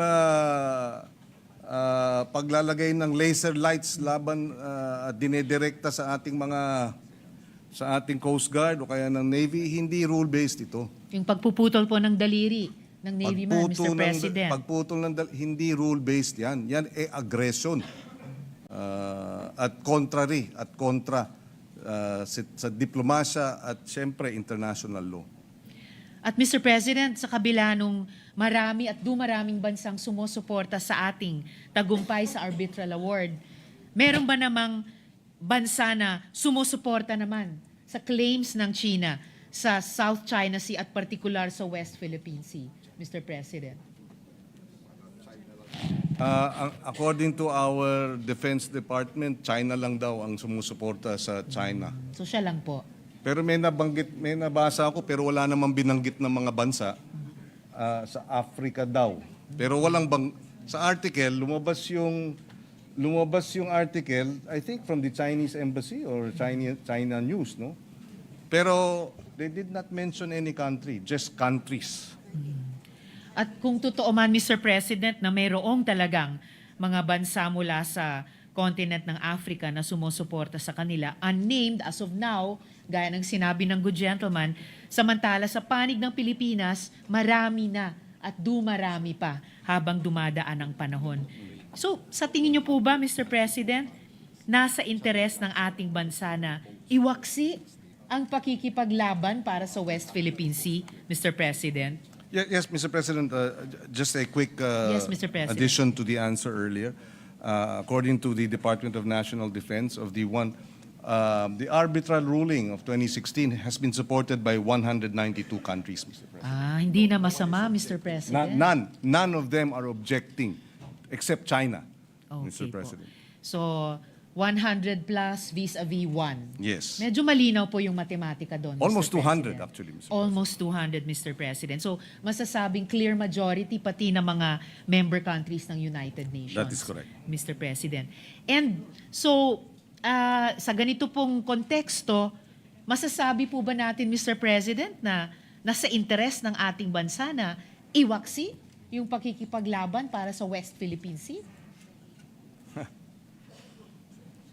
Di nga pasisiil, sabi ng ating national pambansang awit, Mr. President. At hindi tayo pasisiil. You know, Mr. President, if I may also place on record, of all countries, China should recognize and realize and know what it means to be humiliated by aggression and humiliated and insulted and abused by colonialism, Mr. President. The Western powers divided China in many enclaves. They called it the Chinese melon. Yes, and China themselves, the Chinese historians, call it 100 years of humiliation. Because foreign powers, sinakop sila ng foreign powers. So they should be the first to realize that being the aggressor now, they went through that. We are going through what they have gone through. And we hope that more sober-minded, more, how do you call it, more, diplomatic, more progressive, if I may call it that, members of the Chinese Communist Party should look back to their own history. They know how it is to be faced with aggressors. And I hope they will understand when we fight for what is ours, they would have done the same, and they did the same, Mr. President, in their own past. I agree, Mr. President. And speaking also of history, in more recent history, ibang-iba yung ipinamalas ng Chinese government na foreign policy kumpara sa ipinapakita nila ngayon sa atin. May panahon, several decades ago, na hindi nga sila nakikialam sa internal matters ng ibang mga bansa dito sa ating rehiyon ng Asia. At may ipinakita silang pagrespeto at mutual respect sa ibang mga bansa, pati sa atin. So it is very regrettable na kabaliktaran yung ginagawa nila ngayon kumpara sa kanilang naunang foreign policy. It is regrettable, but to us na mga Pilipino, unacceptable. Kaya nakikiisa ako, salamat sa good gentleman mula sa Pampanga, paalala dun sa linya ng ating pambansang awit na hindi tayo pasisiil. Yun lamang po yung aking mga tanong, Mr. President. Maraming salamat sa good gentleman. Isang maikling manifestasyon lamang po bilang pagsuporta pa rin sa resolusyong pinamunuan ni Senator Kiko at pinirmahan ng 15 sa atin. The military hierarchy particularly Chief of Staff General Romeo Browner Jr. and Defense Secretary Gilberto Chodoro Jr. have already warned us about cognitive warfare being conducted against Philippine interests, a coordinated attempt to shape public opinion and break the country's psychological will to defend its territory. I'm sure the Chinese government in Beijing would like us to think that the West Philippine Sea as a concept is an ill-defined and ambiguous claim. I'm sure the Chinese government would want Filipinos to doubt whether it's a good idea to assert our rights over rocks in the sea. Gusto din tayo takutin, Mr. President. Takutin tayo na hindi natin kaya ang puwersa ng Chinese government sa gera, but no one wants a war. Asserting our rights isn't wanting a fight, let alone a war. No one wants a war. The Chinese economy is dependent on trade. Kaya yung Chinese government mismo, takot sa gera. That is why they are doing everything short of war to harass and coerce us into doubting the justice of our territorial claim under the UNCLOS. Part of this coordinated influence operation of the authoritarian government in Beijing is the wolf warrior mentality of its ambassador in Manila, which has led to a number of unfortunate interactions with Philippine government officials, including some senators. I think no one will disagree that the Philippines should make a maximal territorial claim. However, let's not get distracted. Let's focus on the substance of the resolution, which concerns the propriety of these recent interactions with Ambassador Jean Kwan. Salamat po muli, good gentleman, mula sa Pampanga. Salamat po, Mr. President. Maraming salamat sa ating kasamahan at ang ating comrade in arms na si Senator Risa Ontiveros from Antique, Capiz, and Panay Island. Thank you, Mr. President. Mr. President, may we recognize our distinguished Deputy Majority Floor Leader, Senator J.V. Ejercito, to also propound a few questions, Mr. President. Yes, Mr. President, if the sponsor is willing to answer some. Most certainly, Mr. President, to the good gentleman from San Juan and Laguna. Yes, first of all, I would like to commend the gentleman from Quezon City and Central Luzon for this resolution, which I support wholeheartedly. Para po sa ating pong pagtindig sa Soberania ay talaga pong 100% ang ating pong suporta, no? But I just want to, Mr. President, I just want to go back in history. Ito pong, kailan ba hubang nagsimula itong expansionism ng China? First of all, your sponsor, I made it clear also, Mr. President, that I am not against the Chinese people. In fact, I mentioned last week, I grew up in a Chinese environment, having graduated the Xavier School. And I love my Chinoy friends. What I am against is the government of Xi Jinping and its expansionist scheme towards the Indo-Pacific. Mr. President, I think sometime 1999, year 2000, during the ASEAN Plus 3 Forum, my father then, alam ko nakasama ako noon just to recall, then President Estrada stood up during the ASEAN Plus 3 Forum and criticized China, their expansionist. Because at that time, there was already, nagsisimula pa lang sila noon, panay bamboo pa lang, stilts.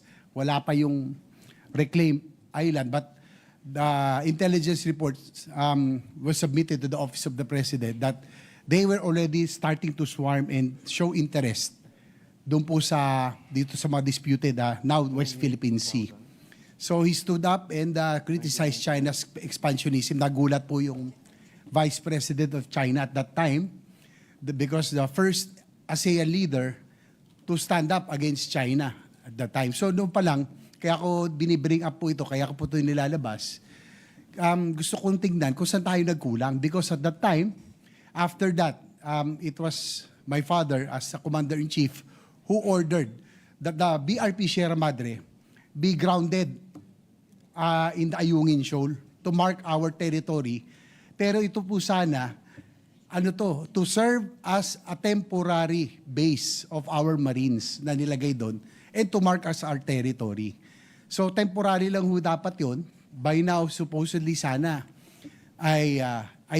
it should have been followed up and fortified into a permanent base. But unfortunately, nung pumasok po yung GMA administration, medyo friendly sa China, pumasok po yung ganun depends on the administration, no? As probably the sponsor would agree na it depends on the administration kung ano rin yung position natin in the relationship with China.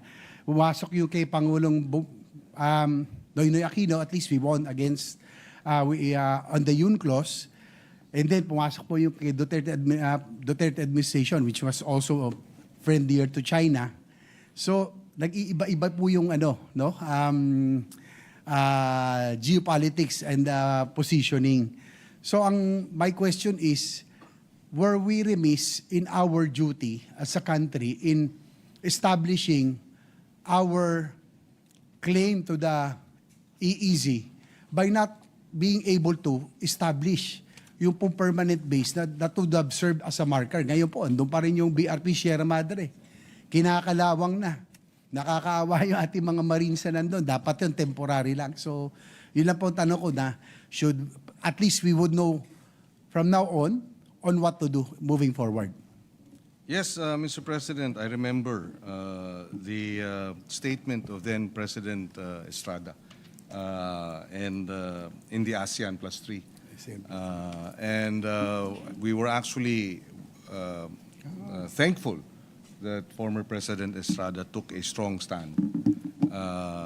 And you are also right that depending on the administration, whether or not our claims and our defense of our sovereign waters would be strengthened or weakened. No? I think moving forward, Mr. President, until this point, I think the most significant victory would still be the arbitral ruling.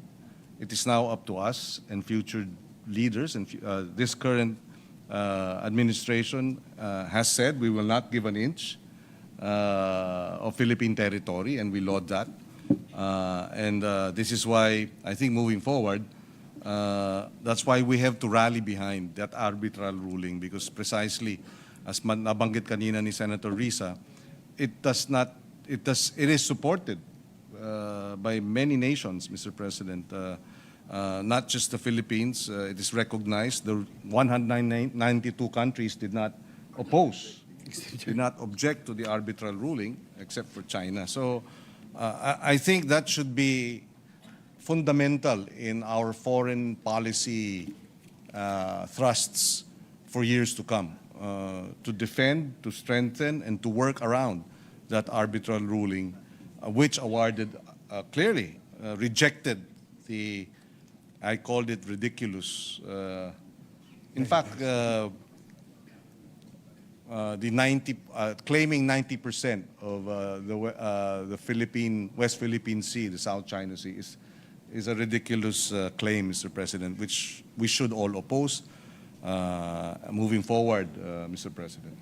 Thank you for that. The reason I ask, because I think we should not make the same mistake again moving forward, and we should now really be firm this time around in our claim in the Philippine Exclusive Economic Zone.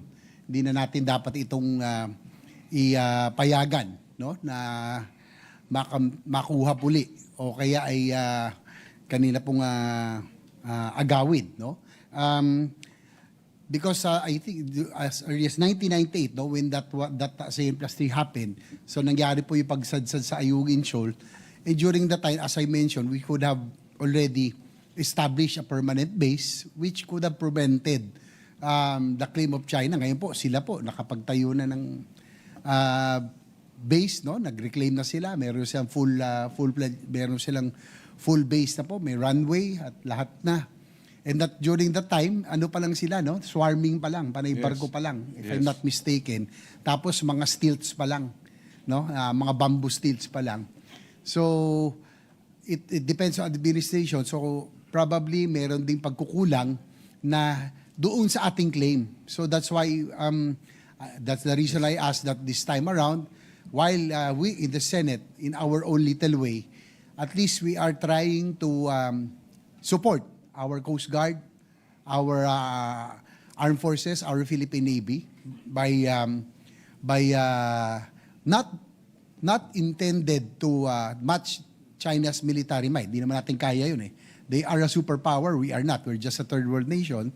But to be able to put up that minimum credible defense posture, at least naman hindi tayo binabastos at binubuli. So hopefully this time around, we will have the support. I'm sure that most of our colleagues will support the Senate. I'm proud is that we have been consistent in restoring the AFP modernization budget. And in fact, it's the Senate that usually augments the AFP modernization budget for this very purpose. So, That is correct. with that, Mr. President, dear sponsor, I support this resolution 100%, and any efforts, of course, to establish and protect our territorial integrity and our sovereignty. Of course, you can be rest assured of the support of this representation. Thank you, Mr. President. Thank you, dear sponsor. Thank you, Mr. President. Just to Majority Leader. just to respond very quickly. In the area of legislation, Mr. President, we have established, or strengthened our claim on the West Philippine Sea by defining it. The RA 9522 was passed under the GMA administration. The AO 29 was issued by President Aquino. Of course, the arbitral ruling was likewise because of the efforts of the Aquino administration. And then last year, under the BBM administration, RA 12064, Philippine Maritime Zone Act. So, legislation-wise, we are building greater title, for lack of a better term, on the West Philippine Sea by way of our own laws, crafting laws to defend what is ours. Now, in the area of modernization of the armed forces, I agree. As a defense force, that is important so that we can patrol our waters. Ang isa sa mga reklamo o isang daing ng ating mga mangingisda ay natatakot silang pumunta sa ating karagatan dahil sila ay tinataboy. Pero kung meron tayong mas malawak na network at pondo para sa Coast Guard, isang civilian agency para mapatrolyo ang ating mga karagatan, mas lalo nang lalakas ang ating pagdepensa sa ating exclusive economic zone at ang West Philippine Sea. So again, it is a challenge for us in the Senate and the chairman of the Committee on Finance to help continue generating funding or providing funding for the strengthening and modernizing of our defense apparatus, Mr. President.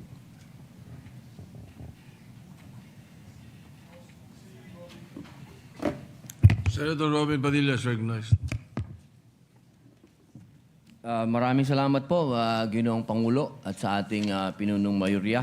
Meron lamang po akong mga konting paglilinaw. Maaari po bang malinawan ng ating bayani na magsasaka, Senator Kiko Pangilinan? Salamat. Ako ay handa na magbigay linaw sa abot nating makakaya sa ating kasamahan at ang gentleman from Nueva Ecija at Camarines Norte. Maraming salamat po. Ako po bilang chairman ng Public Information po at masusing nakikinig po sa inyong palitan ni Senator Rodante Marcoleta.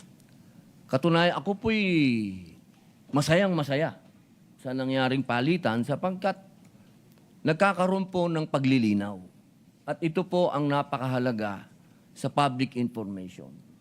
Bagamat naging paminsan-minsan ay nagiging mainit ang talakayan, pero yun po ay nakabubuti para sa ating mga kababayan na nakikinig po sa oras na ito. Ako po'y walang kaplano-plano magtanong, pero meron pong mga ilang bagay ang hindi napalawak sa usapin. Opo, katulad po, unang-una, nung nabanggit po ang suporta ng ating mga bayani na sa datahang lakas ng Pilipinas, ang kanila pong pagbibigay ng opinyon at komento at kasama na po ang Department of National Defense doon po sa pagdamay nila. Kasi sinabi po ninyo na nagkomento sila ng pagsuporta kay Commodore Tariela. Ito po ay kailangan nating linawin. Wala po akong sinasabi na may mali o ano. Linawin lang po natin. Sapagkat tama po ba ako kapag sinabi ko na ang Coast Guard, Philippine Coast Guard, hanggang sa mga oras na ito ay nasa ilalim ng DOTR? Tama po yun. Opo. Ibig pong sabihin, ito po ay civilian uniform personnel.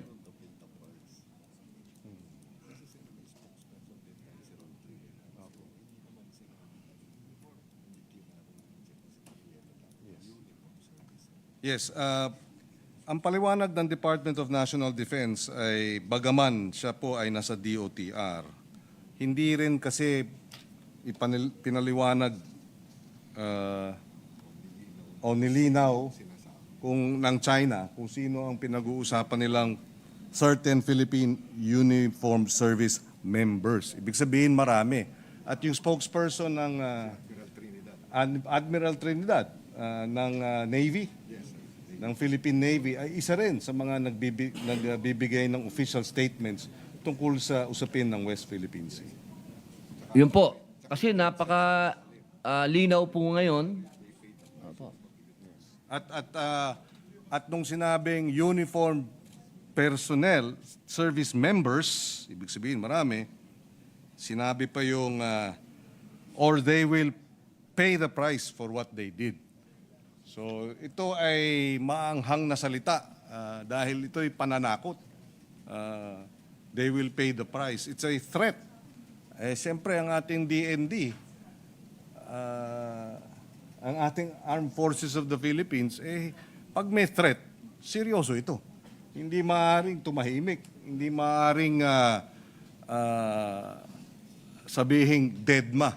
Hindi po ba? Opo, napakaganda po ng paglilinaw natin sapagkat kanina po sa palitan po ninyo ng salita.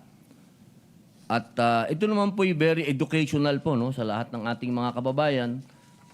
Para mas malinaw po, lilinawin po natin bilang ako po ang chairman ng Public Information, ang Philippine Coast Guard po ay hindi kailanman sa ngayon ay nasa ilalim as of February 2026 ay wala po sa ilalim ng DND at ng AFP. Tama po ba ako?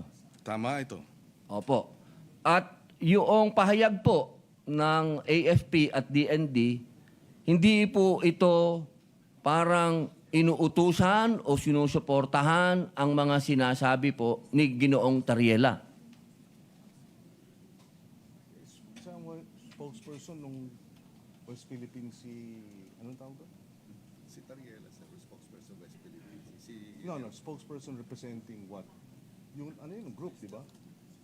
So, composed of who? Yung sa West Philippines, yung task force. Yeah, Task force on West andun ng military, di ba? Member kami doon. Yes. Yes, si Commodore Tariela, bagamat siya ay hindi miyembro ng Sandataang Lakas, ay siya ang spokesperson ng Task Force West Philippine Sea, na kung saan ang kabuang task force, kasapi dyan ang Armed Forces of the Philippines at ang Department of National Defense, Mr. President. Opo, tama po yan. Opo, napakaganda pong informasyon yan para sa ating mga kababayan. Pero kailangan po nating linawin, siya po ay nakasuot ng uniforme ng Philippine Coast Guard. So siya po ay civilian personnel, hindi po siya military service personnel. Opo.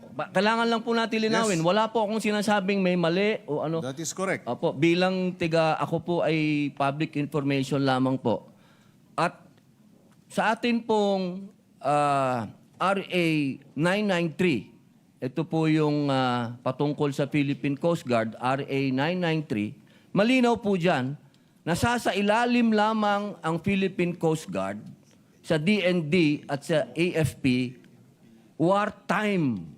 Ibig sabihin sa panahon po ng gera na nagdeklara ang Congress ng gera. Tama po ba? I beg your indulgence. Ako'y humihingi ng paumanhin. Maaring ulitin po dahil meron lang nabanggit sa akin. Opo, sorry po. Yung ating resource person. Opo, doon po sa 993.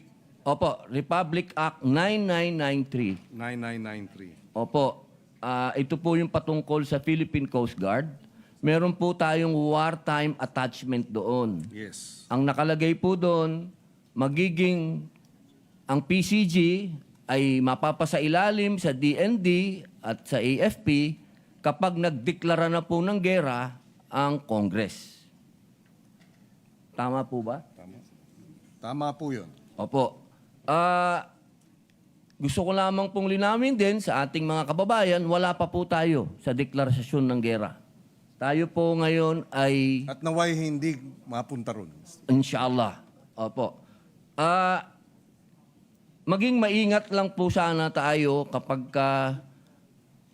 sa mga ating mga pahayag, sa inyo pong dalawa na aking mga hinahangaang senador. Sa inyo po, Senator Francis Kiko Pangilinan, kay Senator Rodante Marculeta, sapagkat sa ngayon po, ang laging pinag-uusapan, ang Chinese Coast Guard ay nasa ilalim ng Army ng China. PLA. Opo. Maiwasan po sana natin na magkaroon ng pag-iisip na ang ating Coast Guard ay nasa ilalim na rin ng military. Sapagkat hanggang ngayon po, ay ipinagpipilitan ko at ipinaglalaban ko kung ano po ang RA 993. Ito po ay civilian in nature. Ito po ay hindi nasa ilalim ng military. Sapagkat kapag nangyari po ito, napakadelikado po nito para sa usapin nito. Ako po, ang gusto ko po ay maayos ito ng usapan. Hindi ko po kinokontra anuman kung ano ang damdamin ng bawat Pilipino dahil tama. Tama na ipaglaban po natin yung atin. Hindi tayo pwedeng umatras. At hindi din po ako papayag na kapag tayo inaapi na, kahit si Gulayat pa yan, kapag dating po sa usapin ng lalaban tayo. Pero ang pakiusap ko lamang po, tamang impormasyon ang ibigay natin sa ating kababayan. Yun lamang po sapagkat napakahirap lumaban kapag bulag ka. Yun lamang po, Ginoong Pangulo, maraming salamat po. Maraming salamat kay Ginoong Senador Robin Hood Padilla sa kanyang mga tanong at makakaasa kayo. Kami ay nakikiisa sa iyo na ayaw natin ng gulo. Kung ako nga lang ang masusunod, kahit maghapon tayong magdebate dito tungkol sa agrikultura at pangingisda, yan talaga ang gusto kong gawin. Ito'y nakita lang natin ang kahalagahan ng ating isinasagawa, kailangan nating gawin, at tayo nagpapasalamat sa kanyang mga tanong, Mr. President. Majority Leader. Mr. President, kung papayagan niyo po ako, konting manifestation lang po in support of our distinguished colleague, Senator Pangilinan. Go ahead, you may. Yes, Mr. President. Mr. President, we're in all-out support in defending not only our sovereignty, but our defenders, those who defend the nation every day in the seas and inland in the online, I'd say, winning the hearts and minds of the people. Kasi kawawa naman po sila, lalo na ating mga kawani ng gobyerno, na talagang tumatayo at ipinaglalaban ang ating karapatan, ating soberenya ng ating bansa, na hindi natin sila suportahan.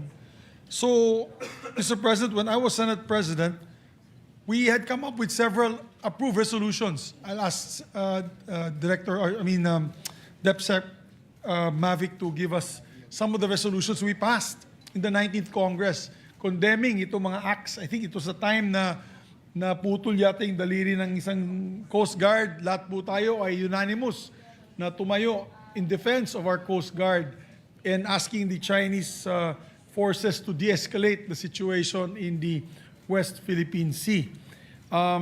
Also, more so, Mr. President, we also put our money where our mouth is in the 2024 budget. I think isa sa pinakamalaking budget na nadagdagan po natin, nabigay po natin sa ating armed forces tsaka sa Coast Guard. I recall we gave the armed forces cybersecurity funds to anti-cyber espionage funds. We also gave them funds for missile systems. We also gave the Coast Guard ships. As a matter of fact, we put 2.4 billion to the Coast Guard. I'm just hoping, and I hope they're listening now, my dear friend Jay Tariela, together with the NSA, I think they're here, together with the government agencies that are listening. Sana po napunta yung pondo na ibigay po namin sa inyo. Sana po na ibili po nyo ng mga gamit. Nalaman ko po, bago lang itong budget hearing, na yung binigay po ng Senado sa ating Coast Guard na 2.4 billion para ibili po ng barko, hanggang ngayon hindi pa ginagamit, hindi pa na-obligate, Mr. President.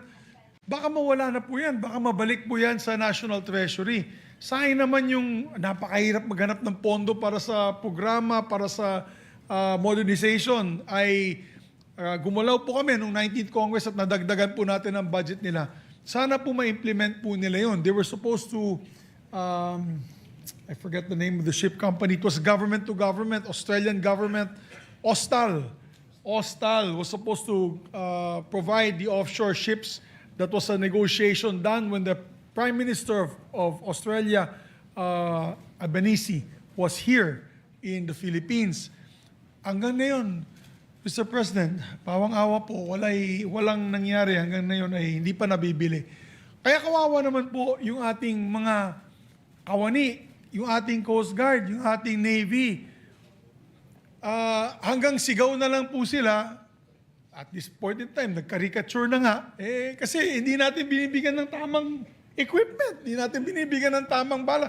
Nandyan na po ang pondo. I'm just giving as an example, yung sa Coast Guard, bakit hindi pa nila binibili ng barko or offshore patrol ships for our Philippine Coast Guard? Let's put our money where our mouth is. We should stop just constantly debating about what we should do and put our action to our plans. That's why it's called a plan of action.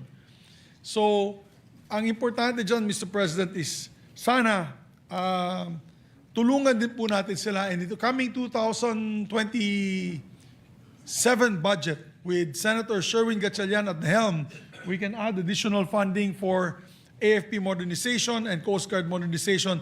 And kung pwede lang po, Mr. President, kung nandyan na yung pondo, wag po sila maging mabagal at bili na po nila ng kagamitan ng ating mga sundalo and Navy personnel and Coast Guard personnel. Ito nga po, Mr. President, and I'd like to thank Mavic for this, our Deputy Secretary General. This is Senate Resolution number 79. Ito po, an act strongly condemning continued harassment of Filipino fishermen and the persistent incursion in the West Philippine Sea by the Chinese Coast Guard and militia vessels, and urging the Philippine government to take appropriate action in asserting and securing Philippine sovereign rights over its exclusive economic zone. This was passed in adopted in August 1, 2023, Mr. President. And it was unanimous. There was no objection from any of our members, Mr. President. Ito yung na-water cannon yung ating mga Coast Guard. At we strongly condemn them at that time. So let us unite as an institution, Mr. President. As an institution, let us unite for our men and women that are protecting our sovereignty in the West Philippine Sea. Hindi po tayo nakakahanap ng away. Let me clarify kasi sasabihin na naman nila, warmongering na naman ako. Hindi po kami naghahanap ng away sa China. Ayaw po natin awayin ang China. Ang sinabi ko nga dati, bakit po napakahirap mahalin ang China? Di ba? Sinabi ko yun eh. Gusto natin mahalin ang China. Pero bakit napakahirap mahalin ng China na kung pupunta yung ating mga magsasaka dun sa West Philippine Sea, wino-water cannon po nila. Ang laki-laki po ng dagat. Bakit hindi po tayo pwede magtulungan at magbigayan? At kung sana walang pansinan na lang. Kanya nang nangyayari sa Vietnam. With the ships of Vietnam and our other ASEAN neighbors, walang pansinan lang, nagkakamayan pa. Nagbibigayan pa ng bigas at delata. Gusto din lang stikman ang pork and beans at spam ng Pilipino. At kung nakukuha po natin yung kanilang yung noodles na galing sa Vietnam at sa ganun, walang away. Sana ganun po ang pho. Yes, yeah. Yan sana ang pwede mangyari. Kaya gusto din po natin sabihin sa lahat ay, and on record, and all members of the Senate were made co-authors, there was no objection. Lahat po ay sumuporta sa resolution number 79 of the 19th Congress. So, I'm hoping that tomorrow, once the debates are done, and we come up with the vote for or action on this adopted resolution, I hope that when we adopt it, we get as many members as we can to show our men and women who sacrifice day in and day out, and they sacrifice not only their sweat and tears, but their blood as well, because they're willing to die for our country. Let's show them that we are behind them 1,000%, Mr. President. Maraming salamat po, Mr. President. With that, to allow our minority leader to prepare for tomorrow's debate, Mr. President, with this dear sponsor, I move that we suspend consideration of the measure. Any objection? Hearing no objection, the consideration is suspended. May we have a few minutes of Yes, I move to Senate suspend, minute Mr. suspension before we continue? Yes, Mr. President. I move to Session suspend. suspended.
I-approve ko na siya. No, but he might agree. So you're a time filler.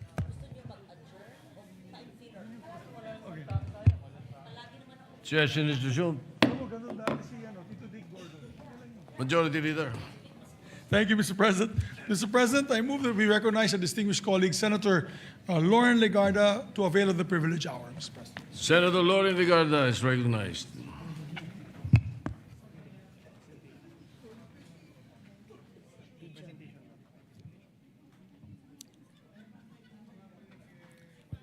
Thank you, Mr. President.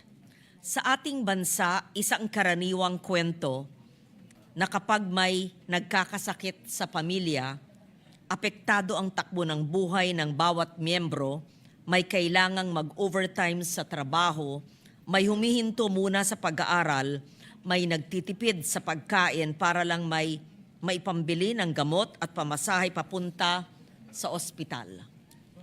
The fight for a just and equitable health system in the Philippines has never been easy. Today, it is a race against time, a test of whether this government still has the moral courage to protect the sick, the poor, and the most vulnerable Filipino. Ginawa natin ang Sin Tax Law at ang Universal Healthcare Act para may maasahang pinanggagalingan ng pondo at maayos na sistema sa kalusugan at para hindi na kailangang mamili ng isang pamilyang Pilipino kung kanin o gamot, kung matrikula o ospital. Yet today, as we confront continuing failures in the PhilHealth budget, we find ourselves once again defending the very foundation of these reforms while ordinary Filipinos are losing hope in a system that was supposed to protect them. In my capacity as a member of this chamber, I voted in favor of the bicameral conference committee report for the 2026 budget, subject to serious reservations. My reservations arise from the national government's continued failure to remit PhilHealth's legally mandated sin tax revenues and statutory shares from PCSO and PAGCOR. From 2023 to 2026 alone, the persistent underfunding of sin tax revenues legally dedicated to universal health care has created a cumulative 113.44 billion peso gap, while an additional 106.95 billion in statutory shares from PCSO and PAGCOR remains unpaid. They directly affect the quality, the reach, the reliability of health services for more than 112 million Filipinos. They signal a continuing failure to honor both the letter and the spirit of the health reform laws. We also saw a stark example of how government decisions can fail our people in 2024, when the Department of Finance ordered the unconstitutional return of 60 billion pesos in PhilHealth funds to the National Treasury, stripping the health system of resources that should have gone directly to patient care and public hospitals. These are all a direct blow to the Universal Healthcare Act. It delays the transition to an institutionally guaranteed zero out-of-pocket care framework and weakens the safety net that millions of Filipinos depend on in moments of illness, fear, and desperation. On paper, buong populasyon ng Pilipinas ang sinasabing saklaw ng National Health Insurance Program. Ngunit, sa totoong buhay, alam natin na marami pa ring hindi nakakatanggap ng sapat na tulong sa oras ng pangangailangan. May nanay sa public hospital na pinipiling umuwi na lang dahil kulang ang pangbayad kahit may PhilHealth card siya. May lolo na pinapahaba ang pagitan ng check-up dahil iniipon pa ng pamasahe at pambayad sa laboratory. May batang hindi maipasok agad sa ospital dahil takot ang magulang sa posibleng bill kahit may sinasabing coverage ng PhilHealth. Ang layunin ng programa ay bawasan ang gastos mula sa bulsa at pigilan ang pagbulusok ng pamilya sa mas malalim na kahirapan dahil sa sakit. Kapag hindi binibigay, dinedelay, dinadivert ang pondong malinaw na nakalaan sa kalusugan, ay napipilitan ng mga tao na magmalimos para sa serbisyong nakasaad sa batas. Hindi lang ito masamang pamamalakad, ito ay tahasang pang-aabuso sa pondo ng taong bayan at sa tiwalang binibigay nila sa pamahalaan. Para na rin nating sinasabi sa kanila, bahala muna kayo, gamitin niyo ang sarili niyong kaunting ipon kung meron. Isa pa sa nais kong pansinin ay ang medical assistance for indigent and financially incapacitated persons, MAIFIP, na nilikha para tulungan ng mga hindi kayang magbayad sa ospital.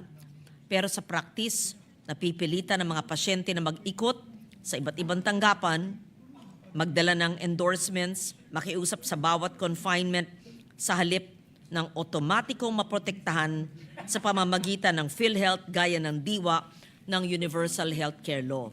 Hindi dapat nakikiusap ang mahirap para mabuhay. Hindi dapat namamalimos ang may sakit para magamot. Ang tungkulin natin bilang mambabatas at opisyal ng pamahalaan ay siguraduhin na kapag may sakit ang isang Pilipino, pupuntahan niya ay ospital at health center na may sapat na pondo at malinaw na tulong, hindi ang kawalan ng pag-asa. Ang medical assistance for indigent and financially incapacitated patients weakens the spirit of the Universal Healthcare Law and undermines PhilHealth's mandate, which is why we must begin its gradual phase-out and redirect its funds to PhilHealth. This will strengthen case rates, expand coverage across all social classes, and restore coherence to our health financing framework.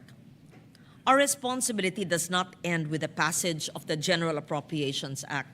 It begins with the faithful execution of the laws we enact. We must closely monitor and evaluate the implementation of health programs by the Department of Health and all its implementing agencies to ensure that approved appropriations translate into real services, real medicines, real hospital beds, real protection for Filipino families. Anything less is a betrayal of public trust. I've warned before, I will warn again. When agencies sit on their budgets or fail to implement them properly, families wait longer for health centers. Patients are turned away from hospitals. Children lose access to life-saving treatment. Idle funds are not savings. They are lives put on hold, services denied, opportunities taken from people who cannot afford to wait. This is why budget reform must be matched by institutional reform. Dahil dito, sinusuportahan po natin na ganap na paganahin at paigtingin ang trabaho ng Joint Congressional Oversight Committee on Public Expenditures chaired by Senator Gatchalian. Hindi ito para makialam sa pang-araw-araw na operasyon ng mga ahensya, kundi para bantayan kung ang pondong para sa kalusugan ay talagang nakakarating sa mga institusyong dapat magserbisyo sa tao. Its purpose is simple and principled: to guard the public purse, to ensure that legally mandated health funds are honored, to protect the Filipino people from the silent erosion of their right to timely, affordable, and quality health care. Ito rin ang dahilan kung bakit ko hinain ang Senate Bill number 1662, PhilHealth Automatic Funding Act, na nag-amyenda sa Universal Healthcare Act upang matiyak na otomatikong mailalaan at mailalabas ang lahat ng pondong nakatalaga para sa PhilHealth. Nililinaw rin ng panukalang batas na ito ang obligasyon ng BIR, PAGCOR at PCSO na magsumite ng quarterly report sa Kongreso at i-post ito sa kanilang mga website upang matiyak ang transparency at pananagutan. Kapag matatag at malinaw ang daloy ng pondo, mas nagiging posible ang tunay na universal healthcare, hindi lamang sa teksto na nakasulat sa batas, kundi sa aktwal na karanasan ng mga pasyente sa barangay health stations, rural health units, pampublikong ospital sa buong bansa. The health of our people is not a side issue. It is a core pillar of human capital, economic resilience, and social stability. A country that cannot guarantee basic health care to its people cannot credibly speak of inclusive growth or justice. We must act now. We must insist that all legally due funds for PhilHealth and the entire health sector be fully remitted, transparently reported, and promptly utilized. We must pass structural reforms that make compliance with the law automatic, not optional. This serves as a warning, a direct warning to all officials, including PhilHealth, the Department of Health, and any agency entrusted with public health funds. Any form of abuse will not be tolerated. Your Senate will ensure that all erring officials, those who authorize, defend, or tolerate misuse of health funds will be held fully accountable under the law. I call on our chamber and all our partners in government to act decisively and without delay. We must stop hiding behind procedures and start delivering what the law already requires. Ang usapin ng PhilHealth ay hindi lamang tungkol sa accounting o cash flow. Ito'y usapin ng buhay at kinabukasan ng mga Pilipino, lalo na mga mahihirap, matatanda, may kapansanan, mga batang umaasa na sa oras ng sakit, hindi sila iiwan at tatalikuran ng kanilang gobyerno. The struggle for universal healthcare is not just a policy debate, it is a moral emergency. It is a promise we must keep. I therefore ask the Executive Department to put the full and complete funds for PhilHealth in the NEP of 2027. And we must ensure that it is not deleted or eventually taken out in the GAA of 2028 or 2027. Having said that, I request, appeal to my colleagues to please co-author and support the automatic funding for PhilHealth. Thank you, Mr. President. Majority Leader. Thank you very much, Mr. President. We appreciate the privileged speech of our distinguished colleague, Senator Lauren Legarda. We'd like to, I move to refer the speech of the lady senator to the committee. Oh, also a quick manifestation, and also after the quick manifestation of Senator Risa Ontiveros, Senator Christopher Bongo would also like to be recognized. Senator Risa Ontiveros is recognized. Salamat po, Mr. President. Just a quick manifestation of support for the privileged speech delivered by the gentle lady from Antique. At yung isa sa nasa puso at kaluluwa nito, yung sinimulan na nating ipaglaban bilang isang Senado nung nakaraang taon para sa 2026 budget na ibayad ng national government ang mga pagkakautang niya sa PhilHealth. Whether yung earmarked portions ng sin tax o yung mga proceeds mula sa PAGCOR, mula sa PCSO at iba pa. Maganda na po yung nasimulan natin nung nakaraang taon, 60 billion pesos. Pero mabuti na, ni-note natin na hindi pa yon yung katapusan ng pagbabayad utang dahil kwentas claras ang gusto natin. So salamat sa gentle lady mula sa Antique at sinusuportahan ko po ang kanyang privilege speech. At pagtutulungan ng marami sa atin, naniniwala ako, Mr. President, magawa po yan sa mga susunod na taon. Salamat po, Mr. President. Senator Bongo, Christopher Bongo is recognized. Mr. President, I want to associate myself with the speech of Senator Lauren Legarda. Mr. President, during the budget deliberations last year, I reiterated my call to provide PhilHealth with proper earmarking mandated by existing laws. If the earmarkings in our sin tax laws, Republic Act 11346, and Republic Act 11467 were strictly honored and implemented, mas marami pang programa ang maimplementa po ng PhilHealth. I have argued that from day one, PhilHealth Fund should be used for PhilHealth. Ang pondo po ng health ay para sa health.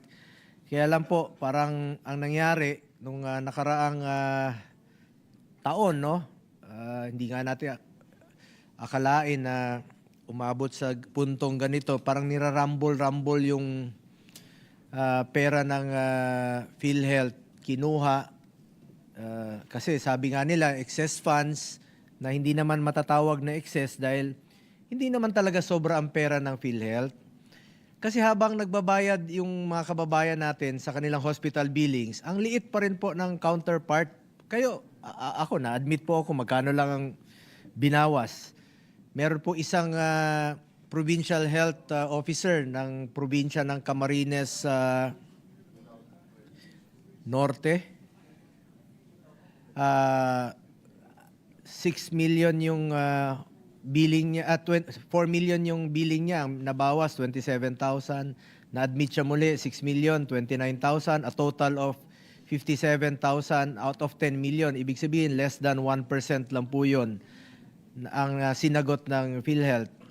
So, medyo tinaasan nila ngayon ng case rates, nag-adjust sila, tinaasan nga raw po ng 100%, pero magkano pa rin po, 50%, magkano ba yung 50% ng 57,000, 28,500, a total of 85,500. That is less than 1% pa rin po. So ibig po sabihin nito, wala talagang sobrang pondo ng PhilHealth.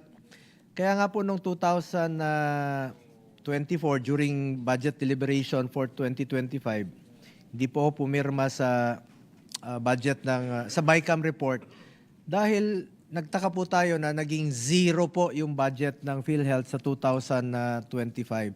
Dapat po may naka-earmark nito na naayon po sa batas. So talagang napakasakit po habang nakikita natin na yung mga kababayan natin ay takot magpa-hospital dahil sa babayarin sa hospital. Ang liit pa rin po ng counterpart ng PhilHealth. Meron nga isang buntis dyan sa Cavite o sa Cebu.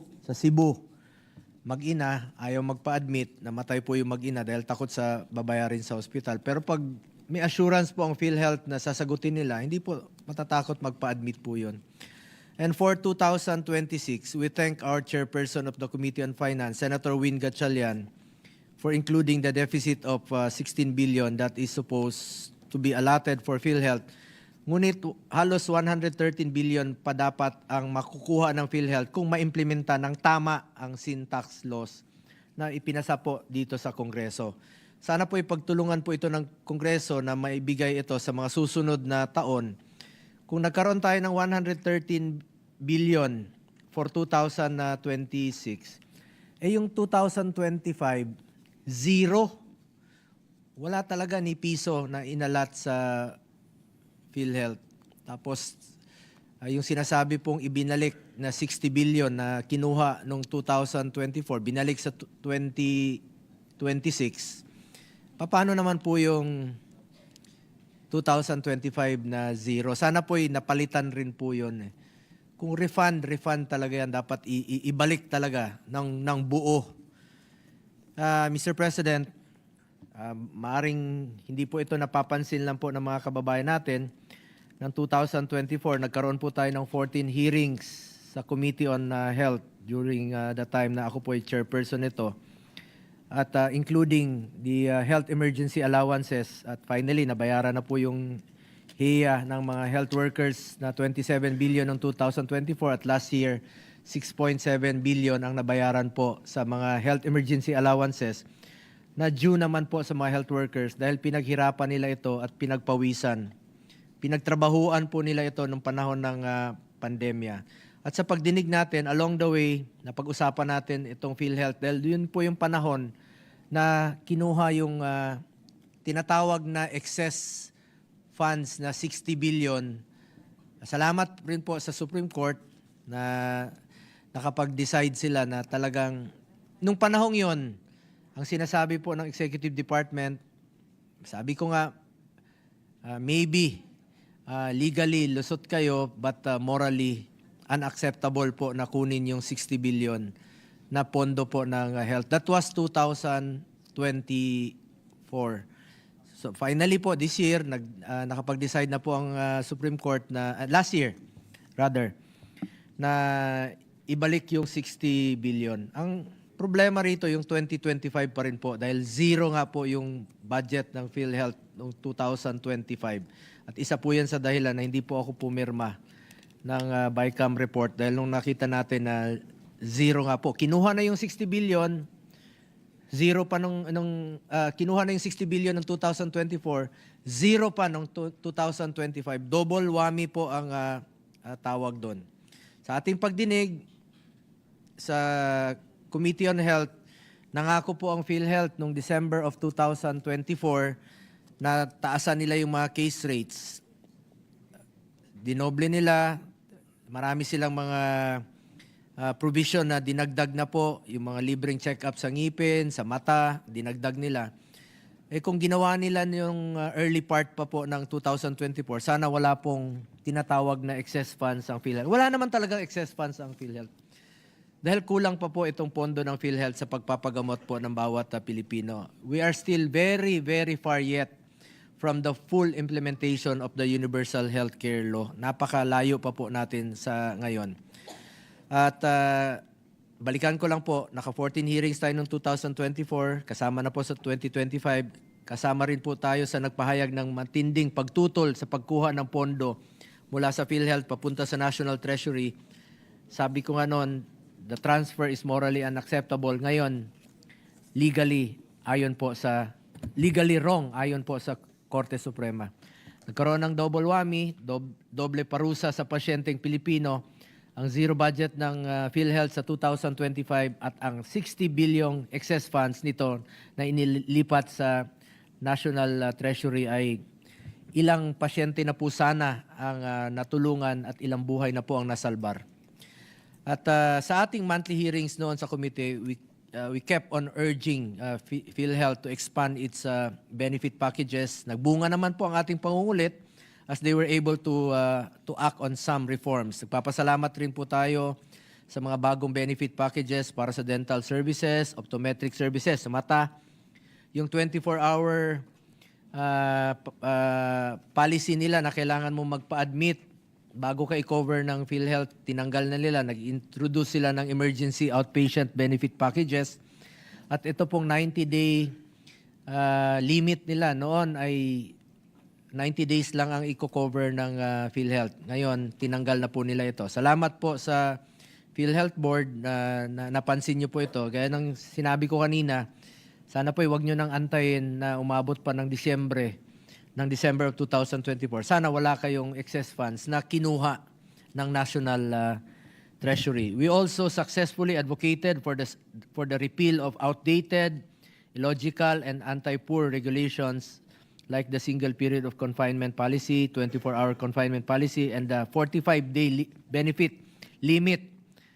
Poor Filipino patients can greatly benefit from these reforms. Dapat lang alam po ito ng Pilipino at mag-intensify po ang kanilang information campaign. Dahil marami pa rin po sa mga Pilipino ang hindi alam na miyembro sila ng PhilHealth. Less than 30% pa lang po ang rehistro sa kanilang konsulta o yakap program na dapat po'y alam po ito ng Pilipino. Tandaan natin, lahat po ng Pilipino ay membro po ng PhilHealth. Subalit, less than 30% pa rin po. Kailangan po paigtingin nila ang information campaign ng PhilHealth. At I also filed Senate Bill 170 to mandate PhilHealth to issue a PhilHealth ID. Kahit anong ID po, yung ID system natin, baka pwedeng i-tie up nyo po para alam po ng mga kababayan natin at meron silang maipakita na ID na hindi sila takot magpa-hospital. Meron silang panghahawakan. Simpleng ID card or tie-up sa ating national ID, basta malaman ng Pilipino na covered po sila ng PhilHealth. Mr. President, we are still very far from the full implementation of the Universal Healthcare Law. To be able to achieve the goals of the UHC, bigyan sana natin ng maayos at sapat na budget ang PhilHealth at hikayatin ang PhilHealth na i-maximize po ang paggamit ng kanilang pondo para sa kanilang mga health-related programs and services. Maraming salamat po, Mr. President. Sana po patuloy nating bantayan ang budget ng PhilHealth dahil naayon naman po ito sa batas. Ang isang pondo para sa kanilang mga health-related programs and services. Maraming salamat po, Mr. President. Sana po ay patuloy nating bantayan ang budget ng PhilHealth dahil naayon naman po ito sa batas. Ang isang inaantay ko lang, sana ay maibalik yung nawalang pondo, not only the so-called excess funds na ipinabalik po ng Supreme Court, but yung 2025 na budget po ng PhilHealth na zero po for 2025, na ilang pasyente po ang maaring matulungan, ilang mga kababayan natin ang hindi matatakot magpa-hospital. Dahil malaki na po ang ibibigay na counterpart ng PhilHealth. Napakaliit pa rin po ng counterpart ng PhilHealth sa hospital billing. Kayo po ang saksi dyan. Tingnan nyo po ng mabuti ang inyong mga hospital billing. Kung wag naman sana, no? Kung ma-admit kayo, makikita nyo, napakaliit pa rin po. So wala talagang excess funds ang PhilHealth. Hindi po sobra ang pondo ng PhilHealth. Kulang na kulang pa po ito. Maraming salamat po, Mr. President. Majority Leader. Thank you, Mr. President. Mr. President, I move that all the manifestations and the speech of Senator Lauren Legarda, together with the manifestation of Senator Risa Ontiveros and Senator Christopher Bongo be referred to the Committee on Health. I so move. Referred to the Committee on Health. I so move, Mr. President. Hearing no objection is so referred. Hearing no objection is so referred. Mr. President, I move that we consider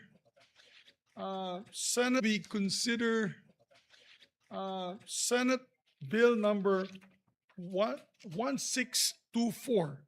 This is the Agricom Committee measure, Mr. President. I so move. Any objection? Hearing none, consideration is in order. Mr. President, no member listed themselves to interpolate the measure. It's actually a very short, it's only, I think, 3-page bill creating the Agricom, which is similar to the Educom, Mr. President, to help boost the agriculture of our country, coming up with recommendations to help the DA and the other agencies involved in this program. Mr. President, according to Senator Alan Cayetano's office, he will no longer interpolate, but may propose questions during the period of amendments. Therefore, Mr. President, or clarificatory questions during the period of amendments. Therefore, Mr. President, I move that we close the period of interpellation for this measure, Mr. Any objection? Hearing none, period of interpolation is closed. I move that we suspend consideration of the measure. Consideration of the measure is suspended. Thank you very much, Mr. President. With that, I move that we adjourn session until 3 o'clock in the afternoon of Wednesday, February 4, 2026. I so move, Mr. President. Any objection? There being none, the session is adjourned until 3 o'clock in the afternoon of Wednesday, February 4th,